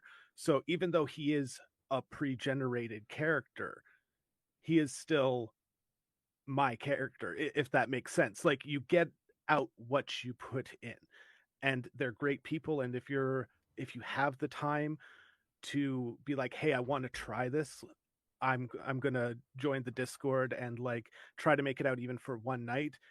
The staff is great, and they'd be happy. I don't want to volunteer people, but I'm sure they would be happy to work with you and be like, okay, yeah, no, this is what we can get for you. And so you're not just like showing up and like, I am Brewhaw Stephen Smith, I am angry, and I need to punch Jones McGillicuddy because he burned down my bar. Right. Yeah. So we are nearing the 2 hour point, so I want to check in with you, gentlemen. Are we good to keep going? Are you guys good to keep answering some questions here, or should we start wrapping up? I want to make sure we're good here. I don't want to take up too much of your time tonight, but we do still have a bunch of community questions, and I do still have other things to talk about. I'm good to keep going. I'm good to keep going. I wouldn't mind maybe a 30-second break. Yeah, go ahead. If you want to step away for a second, that's fine. Yeah, so speaking of that, though, I would ask, we've got some... You can go ahead. You step away, Arden. I'll talk to the others while you go. But You've been released. You have been released. What do you guys do in situations when you do have like disagreements between players? How do you resolve those situations? Like if you do, because you said you do let the players kind of decide for themselves how to resolve things sometimes. If you don't have, if you don't want to have a storyteller get involved, sometimes you'll let the players dictate for themselves. But if you do have disagreements or things start to get tense, how do you usually resolve those situations? Or if there is any kind of conflict between players, or if things start to get heated, how do you handle those kinds of situations? Right. So it kind of depends, of course, on the severity of the situation in general. Especially at the LARP, there can be a bit of a fog of war thing going on where if you're in a scene, you don't really see everything that's happening at all given points in time. It's where we rely on like the adjudicators and the narrators, and also we let community members know, and during our announcements, that if there is complaints, anybody's feeling kind of uncomfortable or anything like that, you can let the front desk folks know. They'll cue in the storytellers to kind of let us know, at which point we'll approach the people that are involved, kind of pull them aside and try to talk it out. The first approach kind of at every point is to try to at least establish what is happening, diffuse the situation, understand the situation, see if we can find some kind of like peaceable alternative here. Obviously, if there's like, we've had some folks that were, a little bit like tipsy, substance, something like that. I mean, there's where we are in the Illinois ballroom, there's a bar downstairs. So some folks take a break, go down there. And so sometimes some folks are a little bit tipsy coming up. They seem a little bit not great. We're like, maybe take a walk, come back in a couple of hours, check in with us. If you seem okay, great. Otherwise, maybe come back tomorrow. If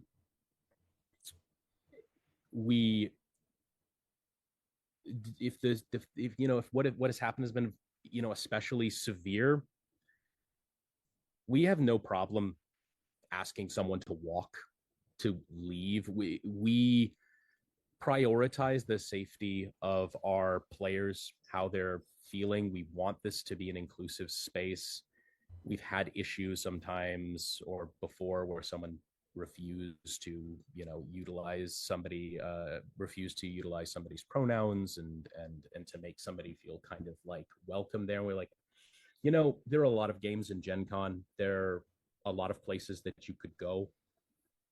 Maybe that's a place you might want to be. Here is somewhere where we've established in the announcements that this is a place where we respect that kind of stuff. If that's not where you want to be, you can go. And that's, ideally, we want everyone to get along. There's a lot of sensitive content in World of Darkness. And, we have folks that, can call a stop to a scene, that can say, that's a little bit too much. Our storytellers know that they can just pull back on description when somebody gives them the sign that like, this is a little bit too much for me. You're hitting a trigger point for some reason. You just need to pull back on the description, fade to black on something for whatever reason. Someone needs to sit back for a moment. One of us, between a scene or something like that, will go and talk to them. I know Erik, Arden, all of us have before been able to go and talk to a player that has been going through something before, and then been able to go to scene partners, people that have been with them, and like, hey, this person reacts very strongly when voices are raised very high. So, hey, storytellers, if you're in a scene with this person, that seems like somebody is going to be like Sometimes shout in the scene. Sometimes people get really into it. Just this person happens to feel very triggered by that. If you could help lower the volume for it, doesn't need to be like a huge announcement to everybody here. Just when you're in the scene, maybe move that kind of a thing. So it's just kind of like getting involved and making sure that. Absolutely. Well, that being said, coming from OG older edition vampire and older edition vampire LARPs, one of the things that steered people away from World of Darkness for a very long time, and especially World of Darkness LARPs, was kind of the toxic environment that was spawned around the LARP atmosphere, because it did call upon a very kind of predatory atmosphere and a very predatory type of player. And that speaks to the type of game it is, especially vampire. It brought a certain element of player out, especially in a LARP environment. And I know that for a long time, LARPs weren't a very safe place to be, especially for certain types of people. And now, thankfully, that is not the case. I've seen more and more that LARPs are extremely safe places to be, that safety tools are very much a thing. Up until the pandemic, I had never even heard of safety tools. That tells you how in the dark I was, and I'm so glad to see that they are not, that they are so prevalent now and that they are expected. But yeah, they weren't a thing for the longest time, and I attended many LARPs in many different locations, never even heard of them. But how do you take steps to ensure that that is not the case? And are you on the lookout for those types of situations? How do you reassure players? Do you find that to still kind of be the case? Do you deal with players kind of coming in with that fear and that apprehension? Have you ever even heard of that kind of reputation around these LARPs? Talk about that a little bit, I guess. So first, let's go a little bit into what our philosophy is as an organization, let alone our LARP as a whole, and then we'll give a key point example of something that's happened in the past. Collin already alluded to one about not respecting someone's pronouns, but I'll get into a different one in a little bit. So the first thing above anything else is that we are an affirmative consent organization. This means that in any given scene, in any given interaction, in character or out of character, the moment that someone expresses that they are uncomfortable with what is going on, we either had to include a pause in what's going on to break that down just a little bit, either taking a player to the side. As Collin mentioned, we sometimes have players that get very, I'll say the word triggered, by loud noises, by yelling, by even talks of race, equality, gender, whatever the case is. And what we do when we recognize that going on, we have a system of things that allow people to express they want to either talk out of character. We have LARP hand signals, or want to pause the scene as a whole, or they'll step away from the scene. We'll make a note of that and talk about it. So how that breaks down. First, all of our staff, all of our adjudicators, narrators, storytellers, and our front desk are in some sense or another trained to recognize when a scene is getting out of hand, when a player is getting uncomfortable, and when someone has violated someone else's consent. This means either Vampire the Masquerade, talking about a predatory space, a lot of it comes down to sexual aggression and tension, right? That sort of predatory sense of I'm a Toreador, I use dominate. And in the old days of the 90s and 2000s, it was a huge problem that the bleed of that was also very difficult to manage, right?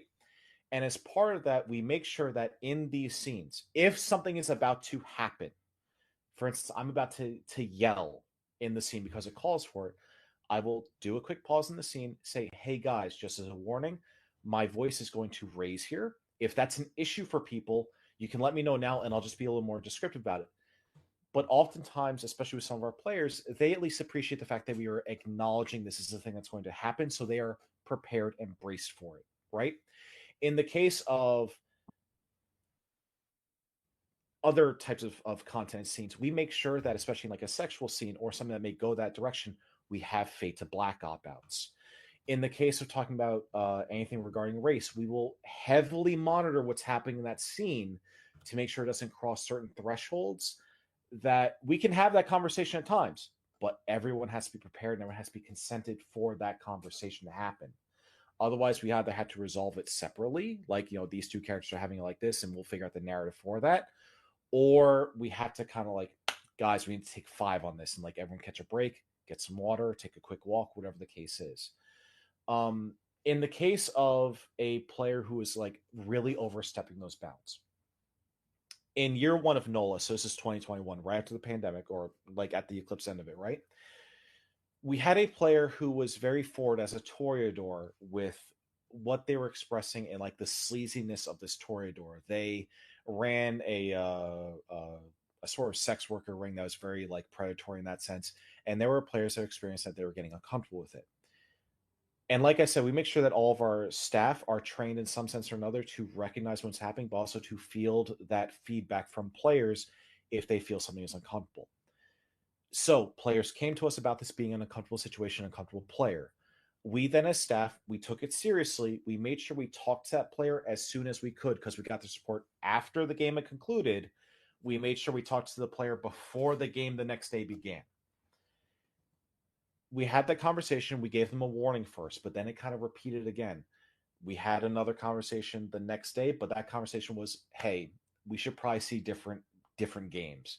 And we had to actually remove that player from the game, to a point that GenCon as a whole came to us and said they acknowledged and saw it like this person was being a little uncomfortable with some people. And they told us, we're happy that you guys stepped in to take place and to make sure this wasn't the thing that continued, because if you didn't remove them, we would have. And that really speaks to an idea and play of like how we recognize these things happening and how serious we take these situations as a whole. We can't catch everything. That's an emphasis that has to be placed. Like we're not perfect, and I don't think we ever can be, but we can try our best to be as good as possible. And that also comes down to our new player orientation, where we go over what that affirmative consent is. And Sarah of Blank Bodies, has put together these consent zines that we have on hand at our show, and also digitally for people to access and to read through. And the last thing we do is we make sure that at the end of scenes or at the end of the game as a whole, we allow players and staff to have a decompress, meaning that they can either talk to other players to express what they liked in a scene, what they didn't like in a scene. We make sure that we are accessible even during all the cleanup, even though it's 1 o'clock in the morning, to express what's going on. We just do everything we can to make it as available and make it as clear a conversation as to how we establish a confirmed consent and continue that forward. So the space that we have fought to protect, to make inclusive, to make safe, remains inclusive and safe for anyone of any diverse background, whether you have a disability, whether you are of a different gender or orientation identity, whether you're a different race and ethnicity.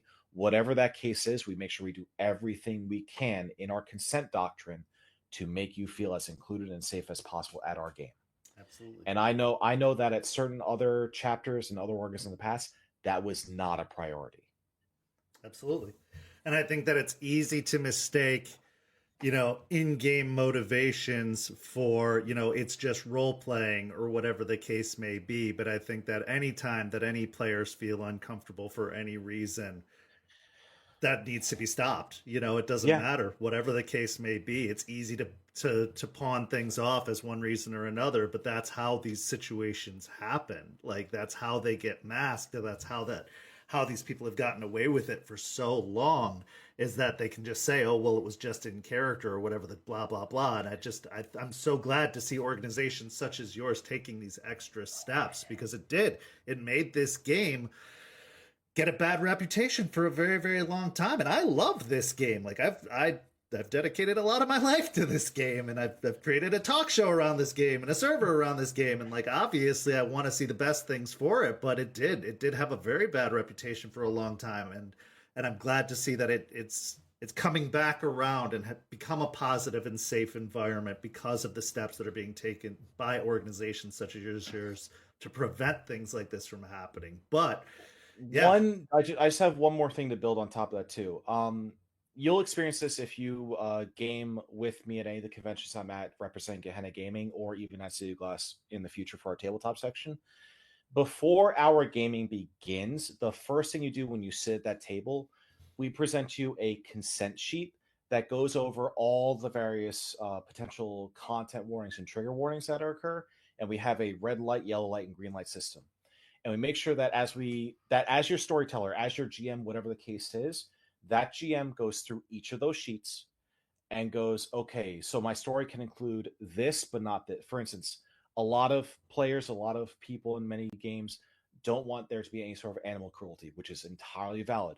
So if there's a table that like had a story that may have involved like a Call of Cthulhu-esque, hey, you have this like, animal that is being transformed into something else. If a player redlines that, that's it. That we have to steer around and find a different way through that. If it is talking about sickness or illness, we have to find a way through that. If it's a yellow light, our storytellers and our GMs are trained to make sure they have a conversation with that player if a conversation is warranted, and to make sure that we avoid it, because prevention is just as important as intervention, right? And that's just one of the consent tools that, especially through Gehenna Gaming, that we have made sure to highlight in our other games going forward, especially within the narratives of horror. But not just horror, but you can extend to any game you're doing. Absolutely. So now this question, and I do kind of want a little bit of an answer from each of you. What are some things that new players should look for when looking to join a LARP, and what is some advice you would give to new players joining a LARP? I know that's a little bit of a complicated question since most of you are very experienced LARPers at this point, storytellers, players alike. But what advice would you give to somebody who is a first-time LARPer, brand new, fresh-faced, joining a LARP for the first time? Because I know we've got several people who are going to GenCon, several people who are going to Darkness Emergent for the first time, people who are actually going to LARP experiences for their first time this year. What advice would you give them? Some people who might be trying to select a LARP for the first time. What advice would you give them in selecting a LARP or going to a LARP for the first time? And Arden, let's start with you. We'll just go down the line for each of you because I think I'd like to hear it from each of you because you might have differing perspectives. Sure. So just so I'm clear, we're looking for advice. Advice for a brand new, never LARPed before, first time person. Also in selecting a LARP too. So this could be someone who's LARPed before that might be trying to select a new LARP, but it could work for a brand new player too. Oh boy. Should make a Ned's Declassified LARP Survival Guide. It would help. It would help. In terms of selecting a LARP, my first rule of thumb, I suppose, I do not have specific rules that I've at least articulated. So I guess what I would be looking for is first a system that I enjoy, or a system that I'm interested in. The second thing is I would be looking for people or persons that are involved in that LARP or are attending the LARP that I have a acquaintanceship with, or a friendship with, because it's always a lot of fun. I don't want to say way more fun, but it is definitely can be more engaging to go to a LARP with peers of yours, with contemporaries, with friends. I would say that it's probably worth looking into any of the safety tools that we've kind of looked into, or that we talked about. Do the LARPs have those kind of front-facing in terms of your inclusion or your getting involved in the LARP? If that's very important to you, then is it as important to you as it is to them? I feel everyone would kind of say, don't hesitate to ask questions is always a big one for me. I mentioned earlier in the interview that on my first LARP, I didn't use any of my powers or my sheet because I had no idea how the system worked. And I know that it can kind of seem a lot because I've been in the situation, not just from a player's perspective, but also as the ST, to be in the situation to say, okay, well, I have a player walking up to me who doesn't understand the system, and how do I very quickly explain to them the system that is both genuine and earnest, but also isn't doesn't make them feel like they're bothering me by asking me to answer these questions. Because there's a lot going on in a LARP, and you might feel intimidated to take an ST aside and be like, hey, this is what I'm dealing with, or this is how I'm feeling. I don't really understand this, or what have you. And it's always good to just sit back on this side of the screen and say, don't hesitate to go talk to your ST about that. But like for the players, I hope you would feel encouraged to talk to your ST. And for the STs, I would encourage you and hope that you would feel comfortable to have those conversations and be open to having those conversations with your players, because that's going to make their enjoyment all the better. They're going to feel more comfortable in the space, and your retention of those players is going to be much higher if you're able to kind of have those breakdown conversations. So that was a lot of other things all mixed up into one. But I would say overall, uh, have a friend, have a buddy, try your best to be comfortable asking questions or find ways to get those in if you're not that outspoken of a person. Because it's really not just on you to ask those questions or to feel comfortable to ask those questions, but from an ST's perspective, you really should be open to answering those questions. That's your player. Yeah, absolutely. Collin. So, to be also sensitive to the time and everything like that, of course, echoing everything that Arden has said, if you don't have somebody that you're going into the game with, that you can sort of play off of, and generally speaking, if you're not used to being in a LARP and you're not an extroverted person who finds it very easy to slip into a character and to talk to people without like any issue, just jumping into conversations and things like that, then my suggestion would be to reach out to the LARP organizer, to speak to staff members, to get as much information about the possibility of your character as possible. So you are armed with as much information as you need in order to feel confident walking in with your character about your motivation, your objectives, your goals, and then, kind of hardline whatever you think like the most important 1 to 2 task things that you need to accomplish during this LARP like are, and then like put that as like your beeline goals, because it's very easy. Everybody there is going to be trying to accomplish their goals, and it's going to draw their characters into conversations and things. And depending on how large the staff is, or how large the player base is, the staff's going to be very busy. It's easy to find yourself on the fringes of a LARP, feeling disjointed, disassociated, unable to interact because you just feel kind of locked out and you're not sure who to talk to, or you talk to the wrong person and like, I don't know how to help you. My character's not even connected to you. I don't know what to do. And you just feel more and more alienated till you just end up leaving, not having a great time. So the more information that you have, and then you just sort of press forward and then just keep pressing forward. The more questions you have, the more you inject yourself within like situations, circumstances, so that the other players know to ask about you, know to recognize you, the more that they include you within their stories. And then an important piece of information that I have, apart from your goals that you're hardlining, make room for sub goals, and they're not even your sub goals. Make them another player's sub goals. Find another player, take their goals, make them your goals. It'd probably be best if they also kind of align with your goals. Don't take something that goes completely against your goals. That would be weird.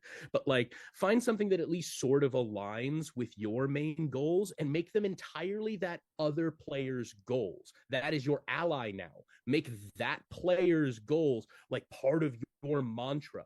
Because that reciprocation that you have, they will hopefully also then play into your goals. And then you could find another person that builds into that way. And by building that web, they will pull you into their story as you pull them into yours. And that will embed you within the story so much better. Everybody just wants their story to kind of be drawn into closure, for their story and their voice to matter. If you make their voice matter, they'll make your voice matter as well. So that's, generally speaking, my best advice. Absolutely. Erik. So I'll approach it from the storyteller perspective, because Arden and Collin really cover like a lot of the player ideal first. So from our organizational and storytelling perspective, for instance, again, GenCon's our biggest one, right? We make sure that we have, when that catalog goes live, that our accessibility by email, for instance, is open and honest. We have a Discord where new players can join in if they're joining in from friends or like have just found us from a different social, whatever the case is. And they can, once they join, we set them up with a personal chat to be able to talk about a player concept they may have. Or we start off with like a splat idea. Do you want to play a vampire, shifter, mage, changeling, right? And we try to establish some cutoff dates as like when those can happen, because certain splats require a certain amount of detail to their bio. A changeling bio is much different than a vampire bio, right? So we try to make sure that as new players, we are as friendly as possible. We allow them to be we allow them to be as accessible to our other players in the community to get an idea of people they may generally want to vibe with, or characters that they may like, or just pitch and float concepts to one another, right? We make sure that as storytellers and as narrators, that we are primed to look at that information they're giving us and to sculpt the bio from that.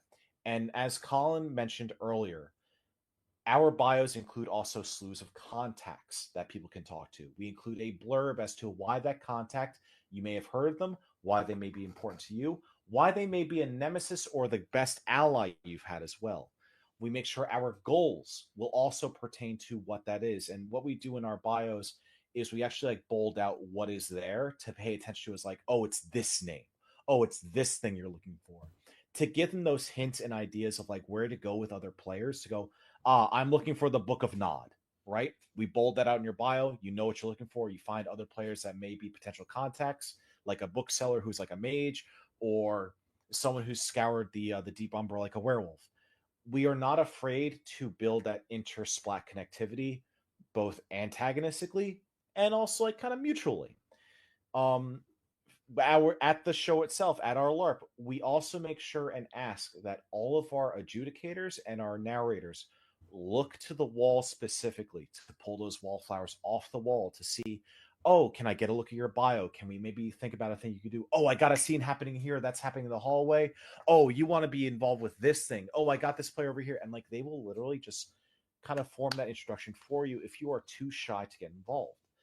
If you have had a negative interaction with another player, and you step into another player and go, hey, like, I didn't really like this with this player, like, is it okay if I pal with you?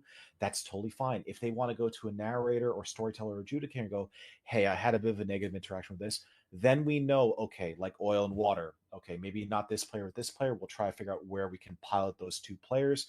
So maybe never that shall the two meet until we can have a bigger conversation about what happened, right? And to get those new players involved, we try to make things as easily readable. The pre-generated characters, we had tried it in previous years within our first and second chronicle, and we didn't have as much success with it. But as the space has grown, as LARP has grown, as post-pandemic has grown us, we found that those pre-generated characters that maybe have more generic bios, but at least have the goals outlined and like the factions they're aligned to, have more easily let themselves play to, okay, I'm with, say our boss is saying, I'm with Evander's Kingdom. We have established packs for the Sabbat. I'm with the Southeast. You already have your baseline overarching connection as to where you can go. And what that allows us as storytellers, as narrators, assigning certain players and staffers to those sections, we now have an identity of like, okay, who's with this pack? Who am I building this story for? And I want to highlight something that Arden did at the Boston LARP last year that was possibly the biggest stroke of it's you, possibly the biggest stroke of genius.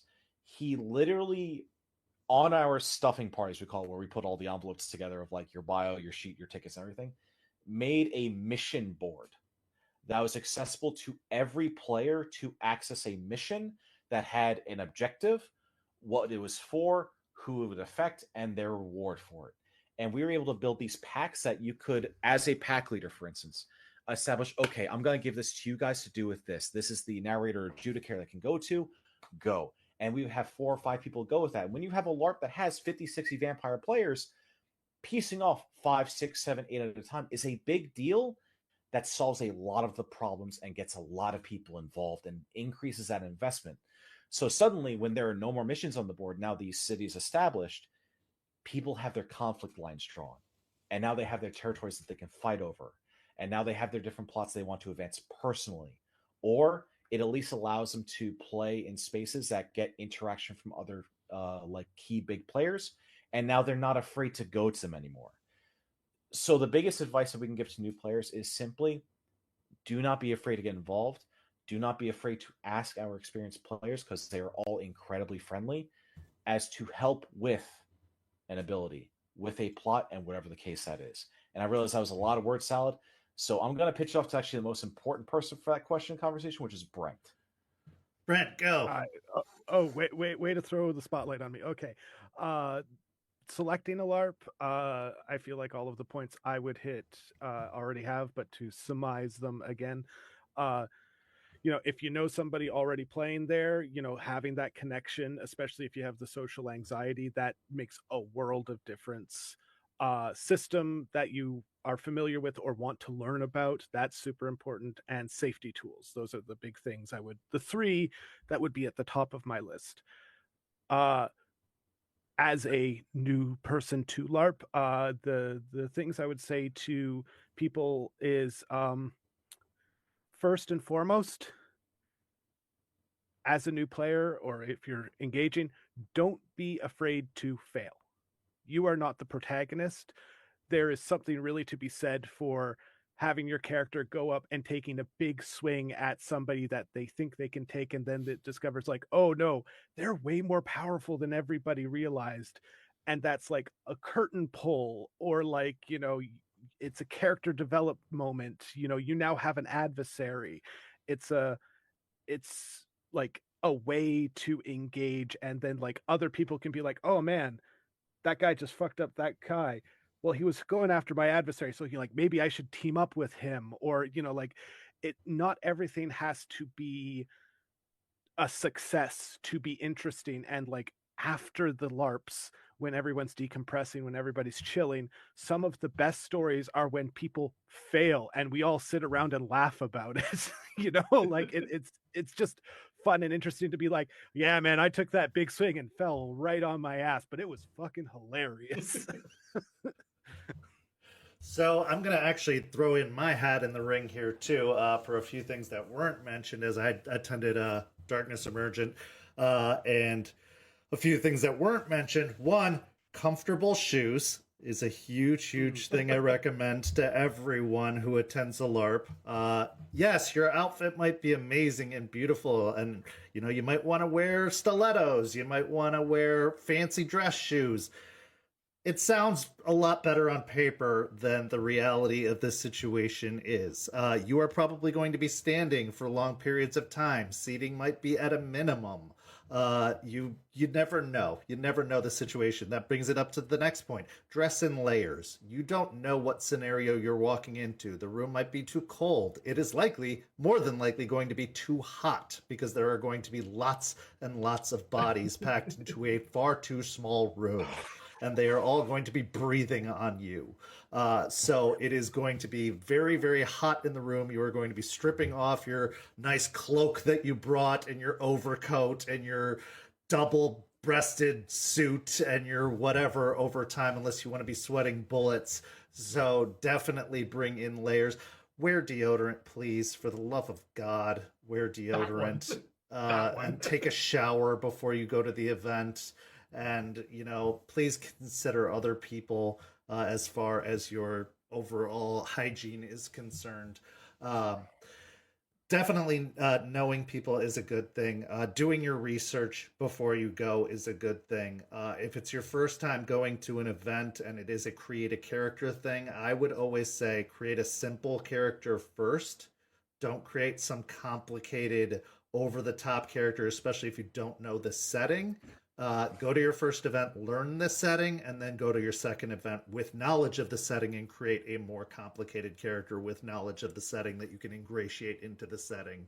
Because if you try to create some character that doesn't gel well with the setting, you might feel put out, or you might be told it doesn't go well, or that doesn't make sense, and then you feel uncomfortable and you get pushed out, and it's off-putting. So those are just some things I've learned from my experiences, but definitely dress comfortably, bring bottles of water, like prepare yourself because you don't know what they're going to supply. If you make assumptions, you're usually wrong. Like you're wrong in almost all of those assumptions.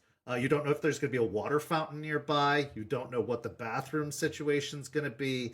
There might be lines for the bathroom. There might be like, just be prepared. Use that Girl Scout, Boy Scout, them Scout motto of be prepared. Like have your comfortable shoes, have changes of clothes, have bags to store stuff in. Like be ready. Like we were sweating in a ballroom at our first Darkness Emergent with nowhere to sit and feet hurting and a lot of things going on, and it was awful.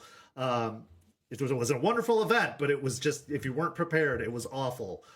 So just be prepared. The staff is wonderful, but you got to be prepared for yourself because nobody is going to take care of you. You have to take care of yourself physically. Nobody's going to take care of you physically. You have to take care of yourself physically. They'll take care of you for the game, but you have to take care of yourself physically. Do you mind if I piggyback off Please of that do, one? by all means. Because we've talked about, I think you brought up an excellent point in terms of like dressing comfortably, and I know something that came up a lot during like the preamble for Boston was folks talking about their costumes and wanting to get their character down so they can start working on their costumes or whatever. And I know Erik had mentioned at one point I had a costume for my NPC in NOLA. Don't feel obligated to put yourself out to match the energy of somebody else at the LARP. Just because I'm running around for whatever reason in a full like crusader garb does not mean that you have to do the same. Don't feel like you have to match the energy. Bring the energy that you are willing to put in, because that will always be given back to you. Just don't feel obliged to match somebody else's energy. Be you. Be I'm almost comfortable. never in costume because I'm too many NPCs. I don't know which one to be, and I can't do fast costume changes. And he doesn't like hats, so like what... Right, exactly. I just No, absolutely.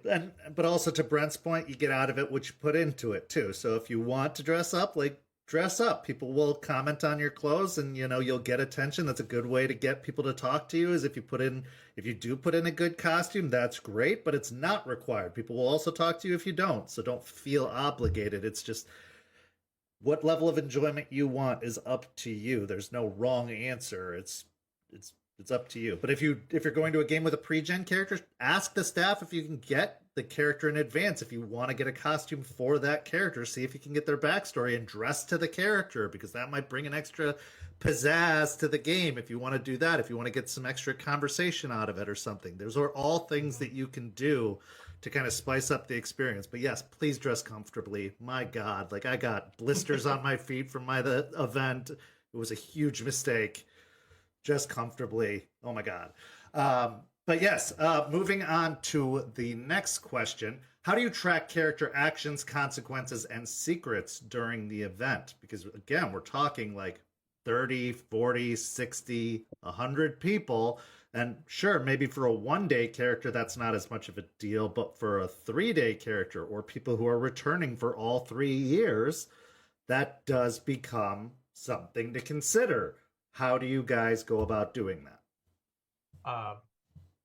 I'm actually really excited about this. So, in the lead up for Boston, I was privileged enough as a storyteller to have 3 narrators and then 2 more adjudicators. So the vampire staff was very flush, which is never something you see at a LARP. But we had quite a few. I had a lot of support, and one of the things that we worked on together was as I was writing bios and as my narrators assisted me in writing of bios, we had player notes, like specific little things. Maybe somebody had like a special power that didn't have like an actual like mechanical already pre-established situation, so we put that in their player notes. Or something specific like there's one character who's on a specific sabbat path, and there's a kind of a supernatural phenomena that follows them or whatever. That would be in their player notes. And I had a master document, a master sheet that we printed off and had in a binder on the table at our event at GenCon. That not only could our staff at any time look and kind of know and figure out, okay, when this player is asking me about this thing, I have a note about it here that I can reference back to. And obviously that's also available to all of our staff on our staff Google Drive, that monstrosity. But also something that was Collin or Erik, it was one of the two of them who came up with. We have our front desk kind of position in our staff that is headed or has been headed by our friend Mal, my brother Mal, who has a notebook throughout the entirety of the event. Anything that happens, a storyteller, a narrator, an adjudicator, a player does something, interacts some way or shape or form, we go to Mal and say, "Hey, I need this note taken for our later debrief," so that the STs we can kind of keep track of all these things, and then we load that into another document, digitize it when we get the chance to after the LARP. But it's a master document, and it was a master stroke to get somebody present to always be taking the notes for the entire LARP. That every ST, that every narrator, every staff member is finishing out a scene, debriefing with the folks from that scene, and then kind of scurrying over to Mal, checking with Mal, saying, "This is kind of what happened. What's next in the queue? Who's looking for me?" And then running off to do that next thing so we can refer back to it. Because there's so much happening. It's go, go, go all the time. So having kind of a repository of information that we can look back on once we get a second to breathe is invaluable. Well, that actually brings up my next question. What tools like spreadsheets, apps, whiteboards do you use behind the scenes? Because it sounds like you've got this master document, but what other kinds of tools do you have at your disposal? We've used like PowerPoint before, Arden's influence presentation, reworking influences. We continue to rework influence. We use Google Docs. We have a drive where we keep things. We use Sheets, lots of different kind of trackers. I'm personally using Asana right now to like keep some of my project pieces organized. For resource trackers, we use tickets, like little raffle tickets right now, where we're to represent blood, gnosis, willpower, all of the kinds of various supernatural pieces. The storytellers have like a little game every year where we see who can collect the most tickets. Basically, I stopped winning that after at some point in time. You stopped winning after I came on board. That, yeah, basically. Shouldn't have put it on our radar. We use note cards. We use note cards for text messages, since you write down something, you can hand it to somebody for a text message. We also use the same thing for active spells. You go up to the mage storyteller or something like that, chop for the spell, they'll write it down and like put on, like if it's only active for like a scene or something, put like maybe like a little like stamp or like sign on it.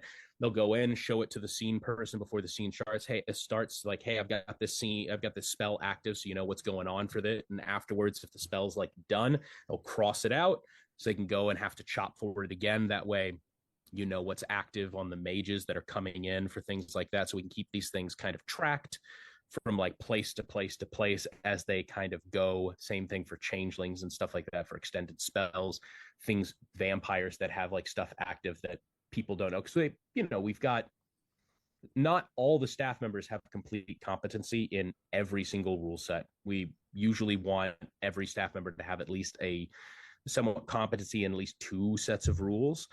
But that might not be changeling for whatever matter. And so like comes in and be like, well, what's autumn eyes for whatever, and like you explain what it is, and they can like show you that, like, oh, I've got this thing active basically. And then some of it also, when you're marking it off your sheet, you can come in and then get like that erased off the next night or whatever, when you get your traits refreshed. Some of it is honor system. Fortunately, we've got a pretty good community on that basis. But if you want more resources, your raffle tickets, you'll have to go to the front desk, vie with Mal, you have to explain to him why you're coming back and getting those tickets. And if Storyteller isn't given like a thumbs up for that, then he's like, no, I'm afraid I'm not handing you more glamour or blood. Or you'll have to do a scene or something with him. But we use all kinds of things behind the scenes to try to keep ourselves like on track and organized. Sometimes it's individual per staff member, whatever helps to keep them on track. But at least we keep as much of our stuff together. And Erik, for mid-year, between years, recording and stuff, you utilize a lot of other things too. Yeah. To touch on what we also do in development, we also have a contacts tracker, or at least we had one until like we became too big that it became harder. That is literally every single character we have written out, pre-gen or currently slated, and then going down, each of those characters repeated, and we try to mark off the X of like, okay, this is how many characters it's connected with, and like we find the cross section, make sure everyone has like at least 5 that they're crossing with. That way there's variability, so players can like interact with multitudes of people, not just, oh, you're the one guy I have this entire session, that's it. We also have a full tracker of our status of where we are on writing our bios, being a status of concept formed, bio started, character sheet started, because like our storytellers will operate as, oh, I make the bio from the character sheet, or oh, I make the sheet from the bio. And then make sure we have like a green light system for it to be approved. Collin does a lot of reading in the interyear to make sure the bios make sense, flow with the plot, and we aren't like writing, oh, I'm the space fighter from a different planet entirely, and I have like a huge Admiral Starfleet with me. It's like, let's tone it down, bud. I read everything to make sure all the plot lines interconnect. He also makes sure to give us compliments, so that way we feel inspired to continue to write more. It's a great system. And then in the interior, like Collin mentioned, literally I will make an audio recording. We have a voice chat reservation area that players will request voice chats with us or to run scenes in. And we will always make sure that someone is available there, either as a player or as a storyteller, narrator, adjudicator, to record down that voice scene. They then give that file to me, or I already have it on hand. I put it to our drive, I date it, I mark down who is in that, and go from there. For our staff stuff, we make sure that we record all of our staff meetings, so that way you don't have to jockey with writing down all the notes. If you have to go back and listen to the recording to make sure you had one key thing that you hit on that maybe was like a floating idea or you lost, it's there. And the last thing we kind of do as a fun player resource and as a fun storyteller resource in that same vein of audio is sometimes we'll make some fun files to really screw with a player one way or the other. There, if you go to Star Shard Stories TikTok, you can see some of that audio work in play where literally my NPC was given them phone calls to try to entice them into the next setting, or to give that little bit of a torture. That way players and outside players could, as I see them responding in the chat, that way players feel immersed to engage not just at the LARP, but also they are feeling immersed within the character creation process. That's amazing. And then as far as like our last thing we really try to keep track of, we mentioned the front desk system. It wasn't just so the players knew to write down what happened in that scene, so we had a tracker for our debrief, but we also make sure we keep a track of storyteller has an order of what person and what scene they have to get to next. That way, if a player wants like interact with a particular NPC, say it's Collin playing King Mage in NOLA, there was an established order as to who to go through and who to get to. It also gave us an idea of like what our time blindness is, because when you're running a LARP with 100 people, it's very easy to get lost into one scene for 2.5 hours, and suddenly you're off the board. So we make sure we also tap each other on the shoulder, be like, "Hey, listen, you gotta get to this thing," or "Hey, listen, I need you for this thing." Like, let's establish a time and go. And we will also make sure in our Discord and our staff chats that if we have a big scene planned at any point in the night, we establish a time point. We tell our front desk what that time point is. If it's 9:45 to set up the Leviathan thing, and then we hit our note and we go. I'm so sorry. I wanted to cut back in and gush for just How a dare. second. In terms of other elements, with the advent of 5th edition and the growing of the new community surrounding this genre and surrounding this game, one thing that was brought to my attention and that I noticed was that the Sabbat, particularly as a faction, as a sect, have kind of taken not so much like a back seat, but they have a role to play in the greater narrative that is trying to be currently written. And so when we set off to write Boston, one thing that was very much in my head was that I wanted to run a Sabbat game. I wanted to play with the Sabbat.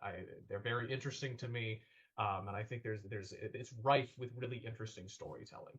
But since we're in this new age with 5th edition, not a lot of people are playing Sabbat games. The game itself, 5th edition, isn't tailored towards Sabbat-centric games. No. There's not a lot of content. So, but there's so much of it in Old World, and it's so different in comparison. So one thing that I wanted to do going into Boston, knowing that it was going to be very Sabbat heavy, and for a lot of new players who have maybe stepped into Vampire the Masquerade via 5th edition, myself and my narrators took a great deal of time and created these binders full of content we went back into the old books, we stripped out as much of the fluff as we possibly could to just be like, hey, this is the Sabbat. This Crash course on Sabbat. Crash course on Sabbat. These are the retie. These are the factions within the Sabbat, little blurbs.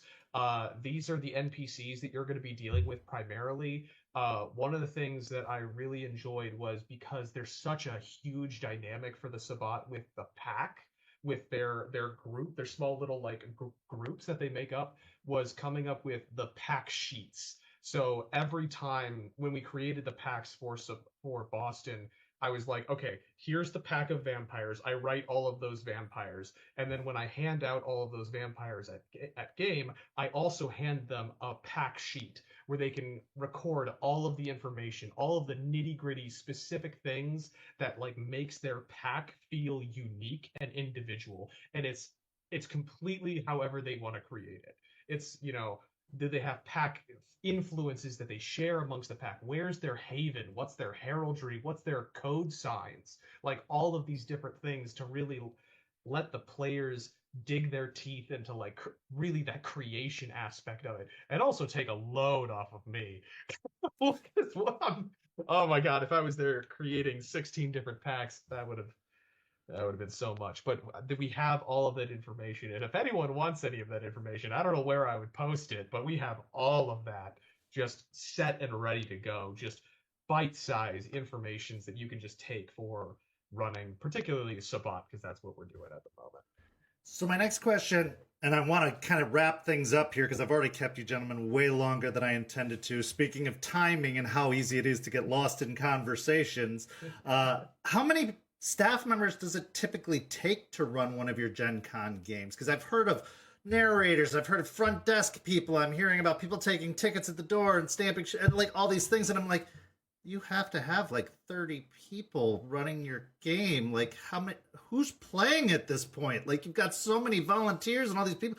So how many people do you have volunteering and running the games? And that's amazing, one, that you get all these people to run the games, and how great of a community you've got to have all these people who volunteer and work and do these things. But yeah, how many people are there typically running a game? So that's kind of scaled as time has gone on, and it sort of fluctuates depending on people's bandwidth and availability. But this is it's great because I wanted to give a shout out to all of the folks that kind of helped make our game a reality. Especially for like our storytelling staff, like Ryan, who was working, couldn't be here tonight, but is basically helped out since was there with San Fran. And then our new storyteller that'll be joining us this year, Alan, who's moving up from a narrator position. And our narrators, well, obviously our other storytellers, got Arden, Erik, of course. And then our narrators, we've got Lily, Nate, Jess, Josh, Kat, and Briggs. Narrators are basically, so we've got difference between narrators and adjudicators. Just narrators are primarily more storyteller based than they are player based. They usually have a major NPC or two that are attributed to them that they will be primarily playing just for the sake of consistency. And then also they are assigned under at least one primary splat to sort of like assist strongly with, and then they also run like feeding scenes or like musing scenes, can also help to run seekings and things like that. They're sort of like on the fast track up into storyteller, but they focus primarily on like a specific splat or a specific plot that they're running with. And then we've got our adjudicators. We got Chloe and Sarah, Maddie and Allure. And our adjudicators are actually just, they're primarily players. They don't really see behind the curtain so much. They still get the player experience, but they are trusted by the staff to be able to adjudicate in matters of like combat when a narrator or a storyteller can't make it over, kind of tied up in a scene or anything. But we are able to trust them to like step out and be like, okay, so I know the rules enough, and I've been kind of certified within like the rules so that I can adjudicate within this combat, or I could run a feeding scene or something like that for you, something that's small, kind of low risk, low impact within the story that can get you the resources and the things that you need, just so that you're not waiting, and you can basically spin you back out into the game itself. But they can still have the player experience and roll with the rest of the game that's going. And then of course we've got Yvonne, who's helping with kind of front desk admin, Mal, Pierce, and then M, who's hitting with our social media. So like these are all like members of the community like to step up and help us out with like a number of things that we've got going on. And as we kind of get bigger and our events get like larger, we've got all of this stuff that opportunities. Every time after GenCon, we put out call outs for those that are interested in stepping up, whether that be in a minor role as an adjudicator or a larger role in narrator and things like that. And then we'll hold interviews and kind of see how that sort of shakes out. I should have been counting, but I'm guessing that was around 15 or so. It was about 21, and 21, there's one more set that we forgot that has also been very important for the last couple of years, which is our bake team. Literally, we've had a team of players within the last couple of years that have stepped forward to actually make baked goods for the LARP as a whole, because it's important to recharge when you're at the game, and that goes out to Natalie and John, and to Maddie and to Vinny. I always forget to eat, so I'm going to tell you to all the new people out there, most games do not have food. So do not take what they're doing. This is a wonderful thing they do that most games do not do. Most games do not have food, but they do. So that's wonderful. But feed yourselves before you go to games, or bring your own food. But that's amazing. Man, that's amazing. Wow. Seriously, huge shout out to our community. We could not do this game without our players, obviously, and those that step up and volunteer. It's huge help, and your creativity is fantastic. The last question I'm going to ask you before we start getting into the rapid fire questions, lightning round, and we wrap this thing up.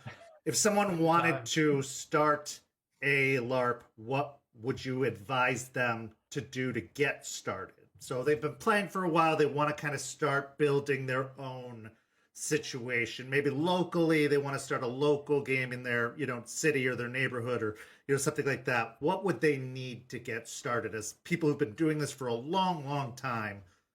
What should they start with?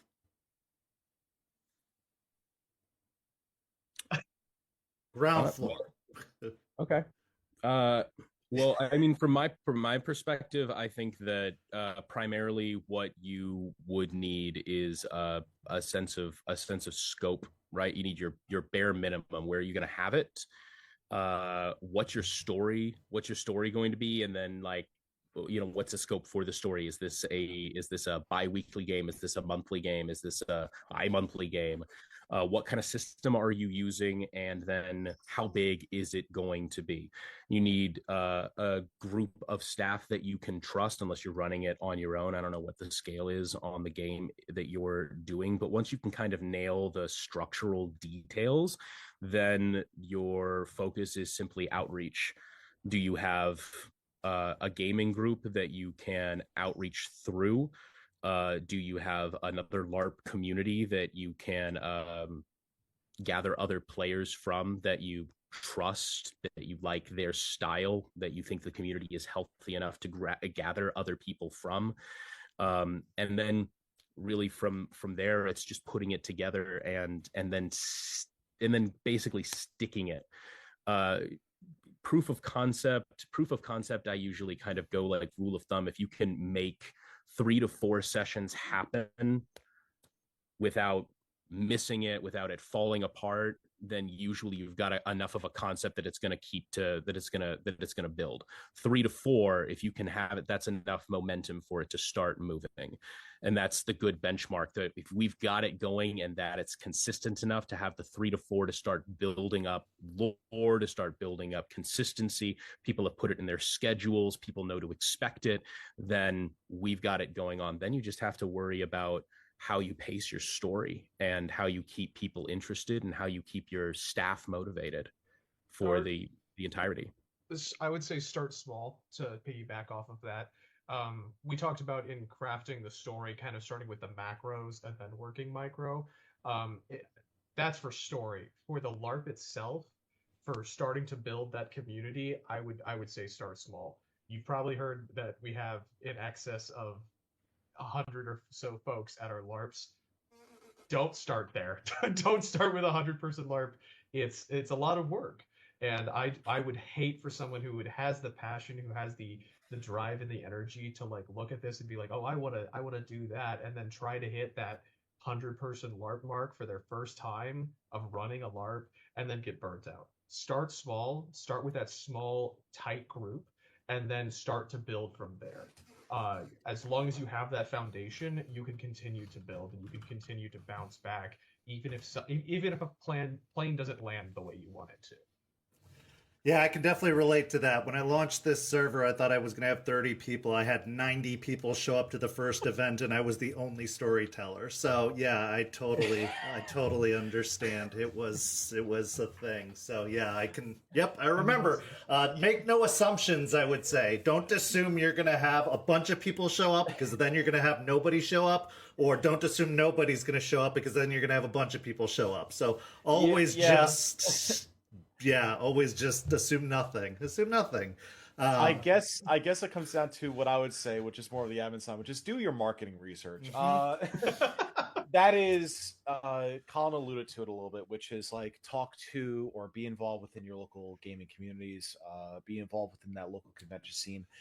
Really identify what kind of niche you're trying to hit, right? If you want to play a vampire game, there may be 100 different Camarilla games, but there may only be 2 Anarch games or 1 Sabbat game. Figure out like what is a story that you want to tell, or what is the type of market that you want to serve, or just generally what's the thing you wish you could play, right? There's so much out there for Vampire and so much out there for Shifter in particular, but outside of really within the last few years, there was a major thing that happened in Atlantic City, which is a gigantic Changeling LARP from back in 2016, 2017 that not a lot of people remember, but they knew what they wanted to hit, right? So they knew exactly the audience that they were trying to attract. The second thing about that too, especially with convention side games, if you're going to charge, make sure you figure out what the right price point is to either help you break even or help you to build. For instance, we've kept our price at $12 per ticket for around about 9 years. We only increased our price by a whopping total of $4. And this is the first year that we're doing a $16 LARP. And that's just to help us make sure that we are able to fund our bake team, that we're able to support all the materials that we have that go into it, because you should never go bankrupt trying to start a thing you want to enjoy. But you also shouldn't be trying to start off at, let me sell these LARP tickets for $200. Because are you really serving that? And do people even have that money these days, right? And the other thing is too, is make sure you're taking a keynote look at what type of community is around you, right? You want to make sure that you're servicing the players on a lot of different perspectives and a lot of different backgrounds. You want to make sure that you are hitting either a convention crowd and you know what type of game you have to scope for a convention crowd, or you're starting a LARP in your basement with 10 of your friends and you want to make sure that you are hitting upon those notes that you want to be able to grow with, right? Like Arden said, you don't have to, nor should you ever feel the need to start with 100 people. It took us 12 years to get there. We had a lot of years where there were only 30 or 40 people. We've gone through having a big space in the Illinois Street Ballroom at GenCon to going downstairs and then fighting our way back to be the organization that we are now, an organization that we're proud of and that we can service as many of our players as possible. And probably the last part about it too is be honest with what your commitment can be. If you are working 2 jobs, maybe it's best you don't try to host a LARP every week in your local bar. Maybe you do that once a quarter. Maybe you do that twice a year. And don't be afraid to venue scout to do something interesting. Like I said, a lot of these parlor LARPs started in bars, started in small community town halls, rec centers, and like that. Don't be afraid to start there. Don't be afraid to start in your local park. Don't be afraid to start in your basement. Just make sure that whatever you're doing is respective to that space you have, and make sure the crowd you are attracting are also respective of that space you have. You don't want someone to come and trash your house, and certainly no one wants you to come and trash their business. Absolutely. Great advice. Great advice. So I'm going to ask you a couple of lightning round questions. These are going to be just like really simple, very short answers. And then we're going to have you guys plug some stuff, and then we're going to put a bow on this thing. Gentlemen, you have been amazing guests. I'm so sorry to have taken extra time, but I couldn't stop talking. You guys have said so many amazing things, and this has been so informative. But first off, time. It's only been like an hour, right? Yeah, It feels like it. First off, I don't know. We don't have a front desk admin tell us what time it is. Right, exactly. First, I'm going to ask you, one of the things that World of Darkness is renowned for is its use of metaplot. Metaplot was such a huge part of old World of Darkness that new, 5th edition has kind of been vague about whether they're going to use or not use. Because sometimes they use it, especially in their use of lore sheets, and then sometimes they're like, no, we're getting rid of it, and they completely disregard it. But then it comes back, and it's unsure of what part it's going to play anymore. In your opinion, metaplot, yes or no? Is it worthwhile? Is it not? Is it something that you consider important in your games? Or is it, and this could be your table games or in your LARPs, up to you, but I want to know, for your own personal opinion, metaplot, do you appreciate it or do you not, Arden? And you can give a short answer, 1-sentence answer if you need to explain, but we're going to try to avoid diatribes for the sake of time. For the sake of time. I think that there is a respect that we give to metaplot, especially in the crafting of our own narratives. So with that, I would say, yes, there is a respect to be given to metaplot, but it at the end of the day, it kind of just comes down to you as the player or as the storyteller and what the story is that you want to tell. Okay, Collin. I think it's useful as a framing device and as an interesting reference point to bring in those that are familiar with the game, that are seeking something familiar to set themselves as an anchor against, but not something to restrain you as chains, simply something to inspire you. Okay. Erik. I famously have never read a World of Darkness book in my entire life, the entire way through. I just get snippets of the rules and what I think I need, and that's it.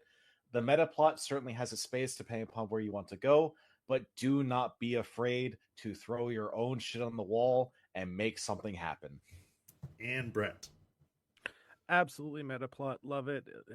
More lore, the better, lore hound. But remember, there is the meta plot and World of Darkness in the books, and then there's the World of Darkness that you're running at your game. They are similar, but they are different. So obviously D&D had its classes, vampire has its clans, werewolf has its tribes, mage has its houses. I'm going to put you all on the spot of picking one out of all of the World of Darknesses, all of the splats of your favorite. What is your favorite World of Darkness thing? Clan, tribe, house. You can only pick one. So it's out of all of the splats. I'm not saying pick one per splat. I'm saying out of all of the splats. You can only pick one. Arden, go. Clan Lasombra. Not even close. Clan Lasombra. Why? One sentence answer. Because the dichotomy between Clan Lasombra and Clan Ventru is such a good narrative for me. And also, I love shadows. I'm the edgelord in our staff. I'm the edgy boy. You did put up Tenebration as your favorite discipline, so I will. Yeah. I can go so hard with some Tenebration. Collin. Oh man, that's difficult. Shoot. Out of everything too. I know it's a hard question. I was gonna go one by one, but we're trying to make it lightning. I know. And you're gonna try, and you were gonna make it lightning out of it. So I'm just gonna have to pick real quick out of things. I'm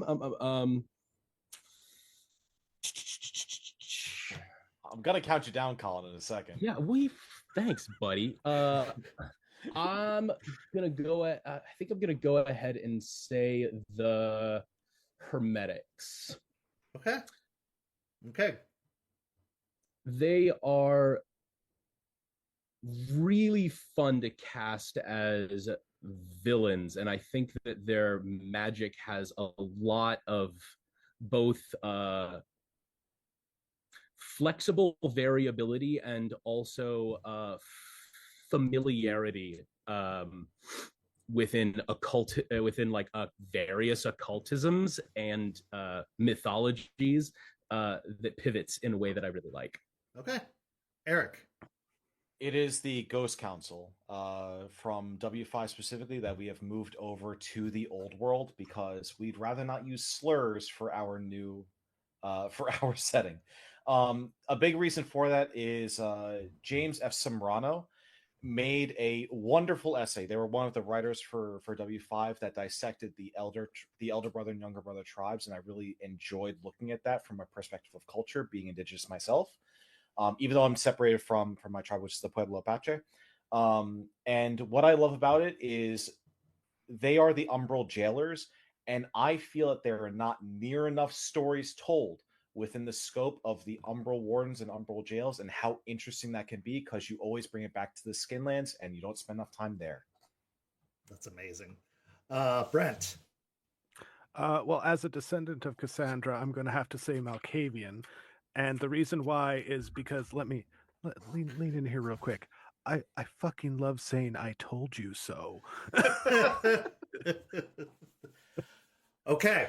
So then this is the big next one, and I know some of you have some insight, so, this might be a spoiler or a prediction instead of a, guessing game. Paul Heyman? Hey, there you go. What's coming next? Because we've seen Vampire come out, we've seen Hunter come out, we've seen Werewolf come out in 5th edition. What's next? There are some guesses that it could be Mage. There are some hopes that it could be Wraith or Changeling. What is World of Darkness working on? You know, we're surprised, or there has been some surprise that there isn't been a big splat announced so far. Usually they've been doing one per year, but we haven't gotten one yet for 2025. So what is next? What are we waiting on? What is the next big release?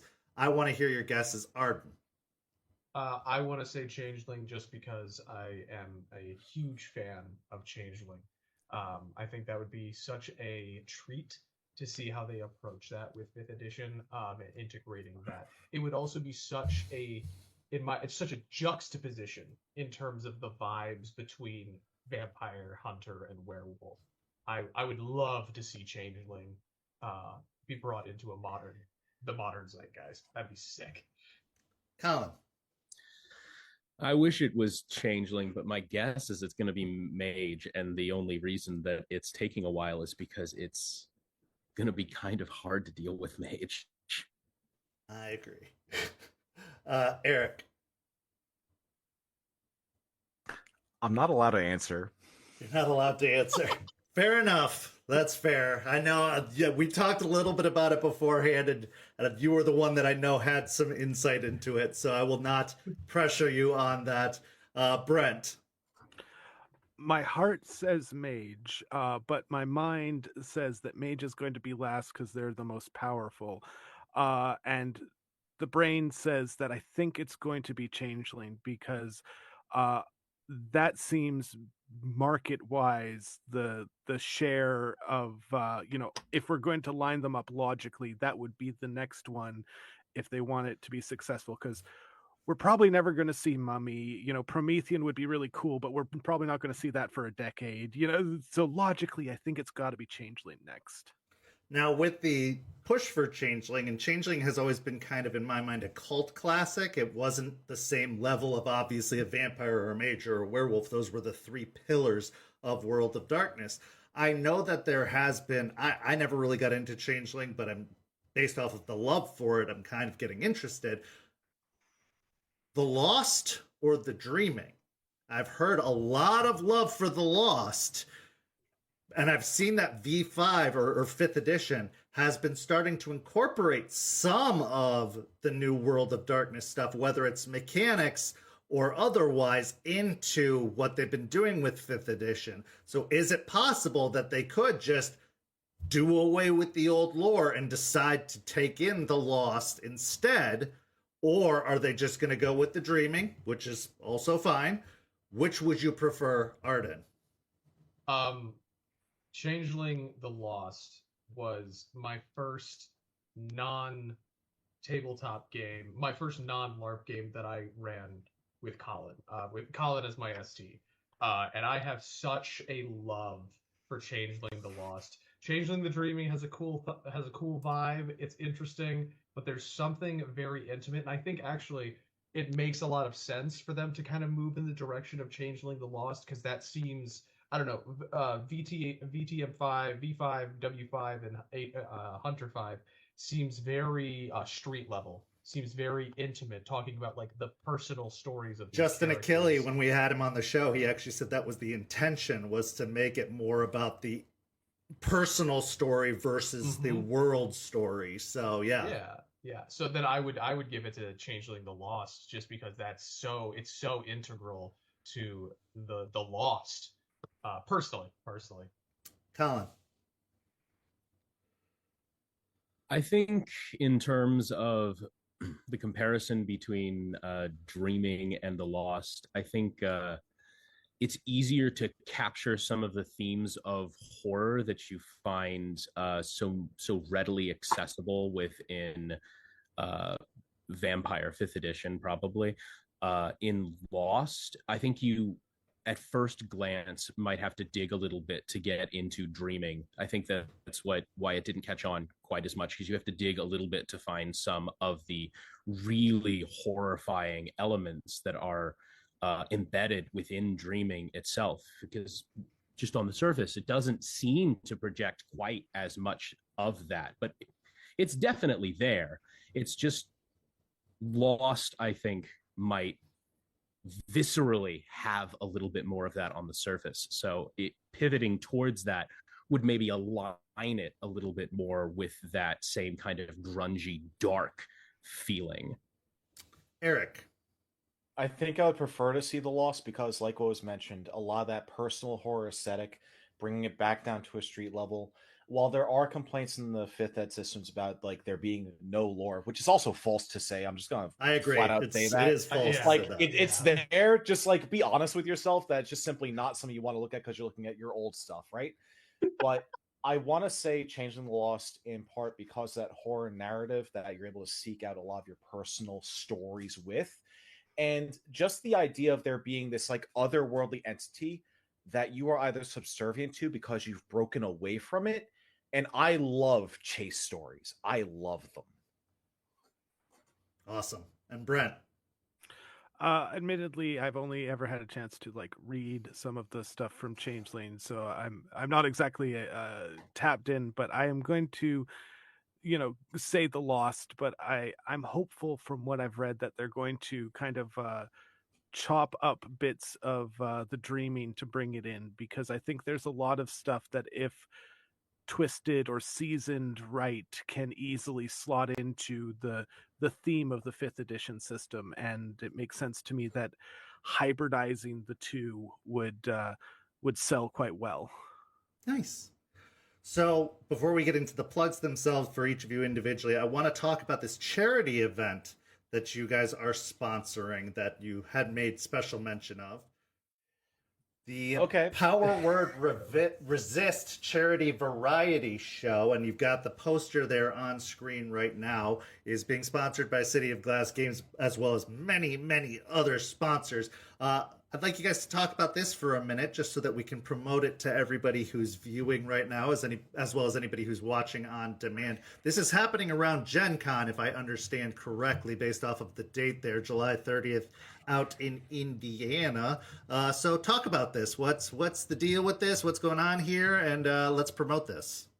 So for the major point, this has been a creation of primarily myself, Sarah of Blank Bodies, Cal, who's another community member, M, who's our social media, Madness Diamond, who may have been featured on here before, I'm not sure, but they are big in the space of sex worker decriminalization as well.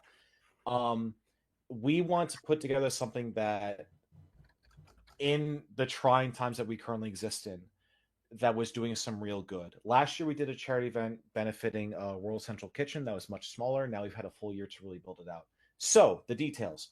We are going to be hosting this in the Indie Repertory Historic Theater that is literally on Washington Street. If you go to GenCon, it is in that weird space that sits between the Conrad and the Hyatt Regency. It's that small theater. Sorry, not small. It's that theater that is right there on ground level that most people don't pay attention to or see. It'll be happening between the hours of 7 p.m. and 10 p.m. We'll be opening doors at 6:30 p.m. Our acts involve the bands of local Indiana bands, Mr. Clit and the Pink Cigarettes, Sonora, and Moon Goons. Sonora was with us last year for our charity event as well. These are a combination of BIPOC, trans, queer, and other individuals within those bands, so we make sure we make it as diverse as possible. We are also featuring Juicy Garland, who within the World of Darkness space, and specifically also big in Delta Green, is a prominent drag queen performer. They may also be bringing some friends along to make that a little enhanced. And lastly, our headlining act is well known in the space nerd comedian, performer, actor, storyteller in his own right, Ify Wadiway. And that was really the biggest get of anything. Like if I could work with a single person, that was really my big fish to try to get. He is on board. This event is going to benefit RAIN, which is the largest international and global sexual, domestic, and other assault survivor abuse recovery network. They've been around for a long time, and they assist in the areas of recovering from sex trafficking, recovering from violence of any sort, and make sure people get resources as well as recovery efforts to get people back. As well as Gender Nexus, which is a local... sorry, my browser's screwing up on me for a little bit. Give it a second. Great time for that. As well as Gender Nexus, which is a local Indiana-based queer organization that is there to offer resources to queer individuals and really individuals across any spectrum, that offers support to Trans Lifeline, Trevor Project, any other resource that exists in that queer space. You can find more on their website, gendernexus.org. We will also, as part of this, first, the venue is a 600-person venue. It will have disability accessibility. There's at least 8 or 9 seats for that. Our baseline price for our ticket right now, we are looking at $25 per ticket, and we will have the first 3 rows as premium sitting. That will be about $40 each, plus a minor processing fee because we got to make sure that we're not taking a bath on this. We will also have a silent charity auction that occurs at the same time across various different lots. We are planning to have 6 lots that include sponsorship from Renegade Game Studio, Paizo, Modifius, Monty Cook Games, Gehenna Gaming. We're also working on Free League Publishing. We're working on Asmodee and a slew of others to build these lots. To also, every fund that goes into those goes directly to these 2 charities. As said, please come out to it. It's going to be a great time. We're going to make sure that there's a lot of stuff there for a lot of people. And if it gets big enough, we might have a special secret prize too. Amazing. Oh, and also it's occurring the Wednesday just before the start of GenCon. So July 30th is literally the day before. Wednesday, just before the start of GenCon. So if you're making plans, if you have not already gotten your tickets to fly out to GenCon, get there a day earlier than the start of GenCon so you can make sure to attend that event, because it sounds like a must-see thing to go to. Fantastic. So, gentlemen, before we say goodnight, before we say goodbye to these wonderful viewers who have stuck with us for this incredible record-setting interview, as this has been the longest After Dark interview, but also super engaging. I agree with you when I say it seems like it's only been an hour. Like, I'm surprised at how quickly the time went by. Let's go ahead and give some plugs for each and every one of you. Arden, go ahead and start with you. I appreciate it. Thank you for having us. You can find me on pretty much every social media at Arden13. That's Arden XIII. You can also find me on YouTube for the Lotus Media YouTube channel. We might be going through a little bit of a name change here soon, but if you type up Lotus Media on YouTube, scroll a little bit because there's a new pastry channel with the same name, and I was like, that's not going to help us. But we're there. I do a lot of different nerdy based content, and recently getting into some wargaming stuff as well. Collin. Oh no, I'm a ghost. I'm just on Discord. I got nothing else. You can find him on the City of Glass server. Join the server. That's where you find this man. There you go. Or in the wild in person, probably. Erik. You can find me at a variety of events either through City of Glass. As mentioned, we have over 200 events at GenCon this year across various workshops, live plays, seminars, and other forms of media and gaming. You can also find me at, this is going to be a list, PAX East, which is this upcoming week, where we are demoing all of our games through Gehenna Gaming of Call to Power, Eldritch Automata, Horror D&D, which is the Black Ballad, the Red Opera, and Festival of Forgotten, which just got funded on BackerKit, as well as Sunset, which is a game that was created by one of the writers of V5. As well as Call to Power, which I mentioned earlier, which is a sort of like mix of Jujutsu Kaisen and Dark Souls, is the best way to explain that in like a reincarnation mechanic. We will also be at Anime Central in Chicago when that comes up. We will be at UK Games Expo. Origins, we will have a booth at. We will be at PAX West, New York Comic Con, PAX Unplugged, and probably a few, and QuestCon in Florida in September when all those happen. You can find me on social media at Sleipner, so think about Odin's horse, Sleipnir, but bastardize the name a little bit, swap a letter, Sleiphnер. And we will also be releasing a live play of Eldritch Automata called Violence Against Nature that is going to be released as soon as I finally learn how to video edit. We are also featuring Our Brilliant Ruin, which was created by written by Justin Achille. Yes, friend of the show, Justin Achille, as well as Rachel Wilkinson, too. Correct. And Brent, go for it. So I do a podcast called On the Origin of Battle Mechs. If you like giant stompy robots set in a Game of Thrones in space sort of universe, we go over the each of the machines on an episode. So if you want to learn all about one specific machine, you listen to that episode. We got a Discord. We're pretty much everywhere. We're on YouTube, on all the podcast platforms that I am aware of, at least. I'm also on TikTok under Ouroboros of Old, Ouroboros spelt with the U. And I also do paid ST on Start Playing Games. Profile is Ouroboros as well. I got a couple listings up there for like a Hakata game. I got a couple seats left in my Werewolf the Apocalypse game, all 5th edition. And been doing that for how long now? At least 6 months. So you know, having a table run that long, that's a milestone, right? I keep telling Absolutely, myself that, right? it is. It is 100%. Yeah, absolutely. Anything over like 6 weeks, I think, is a milestone. Most games don't make it past that, I would say. So that's incredible. I have passed through the crucible. You have. You have.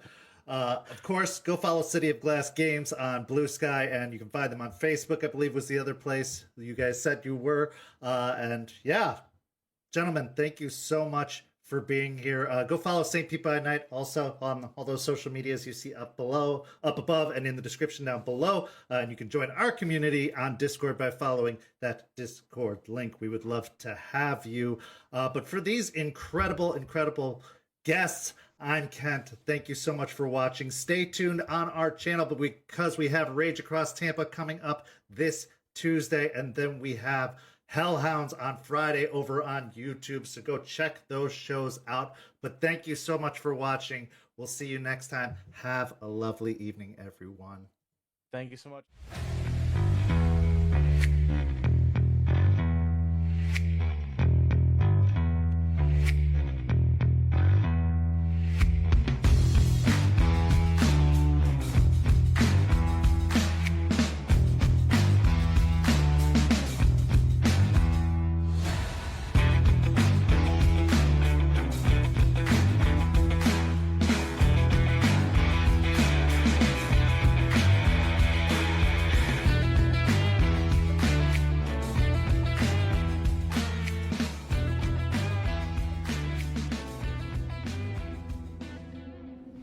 This has been a St. Petersburg by Night production. After Dark is produced in agreement with the World of Darkness and Dark Pack.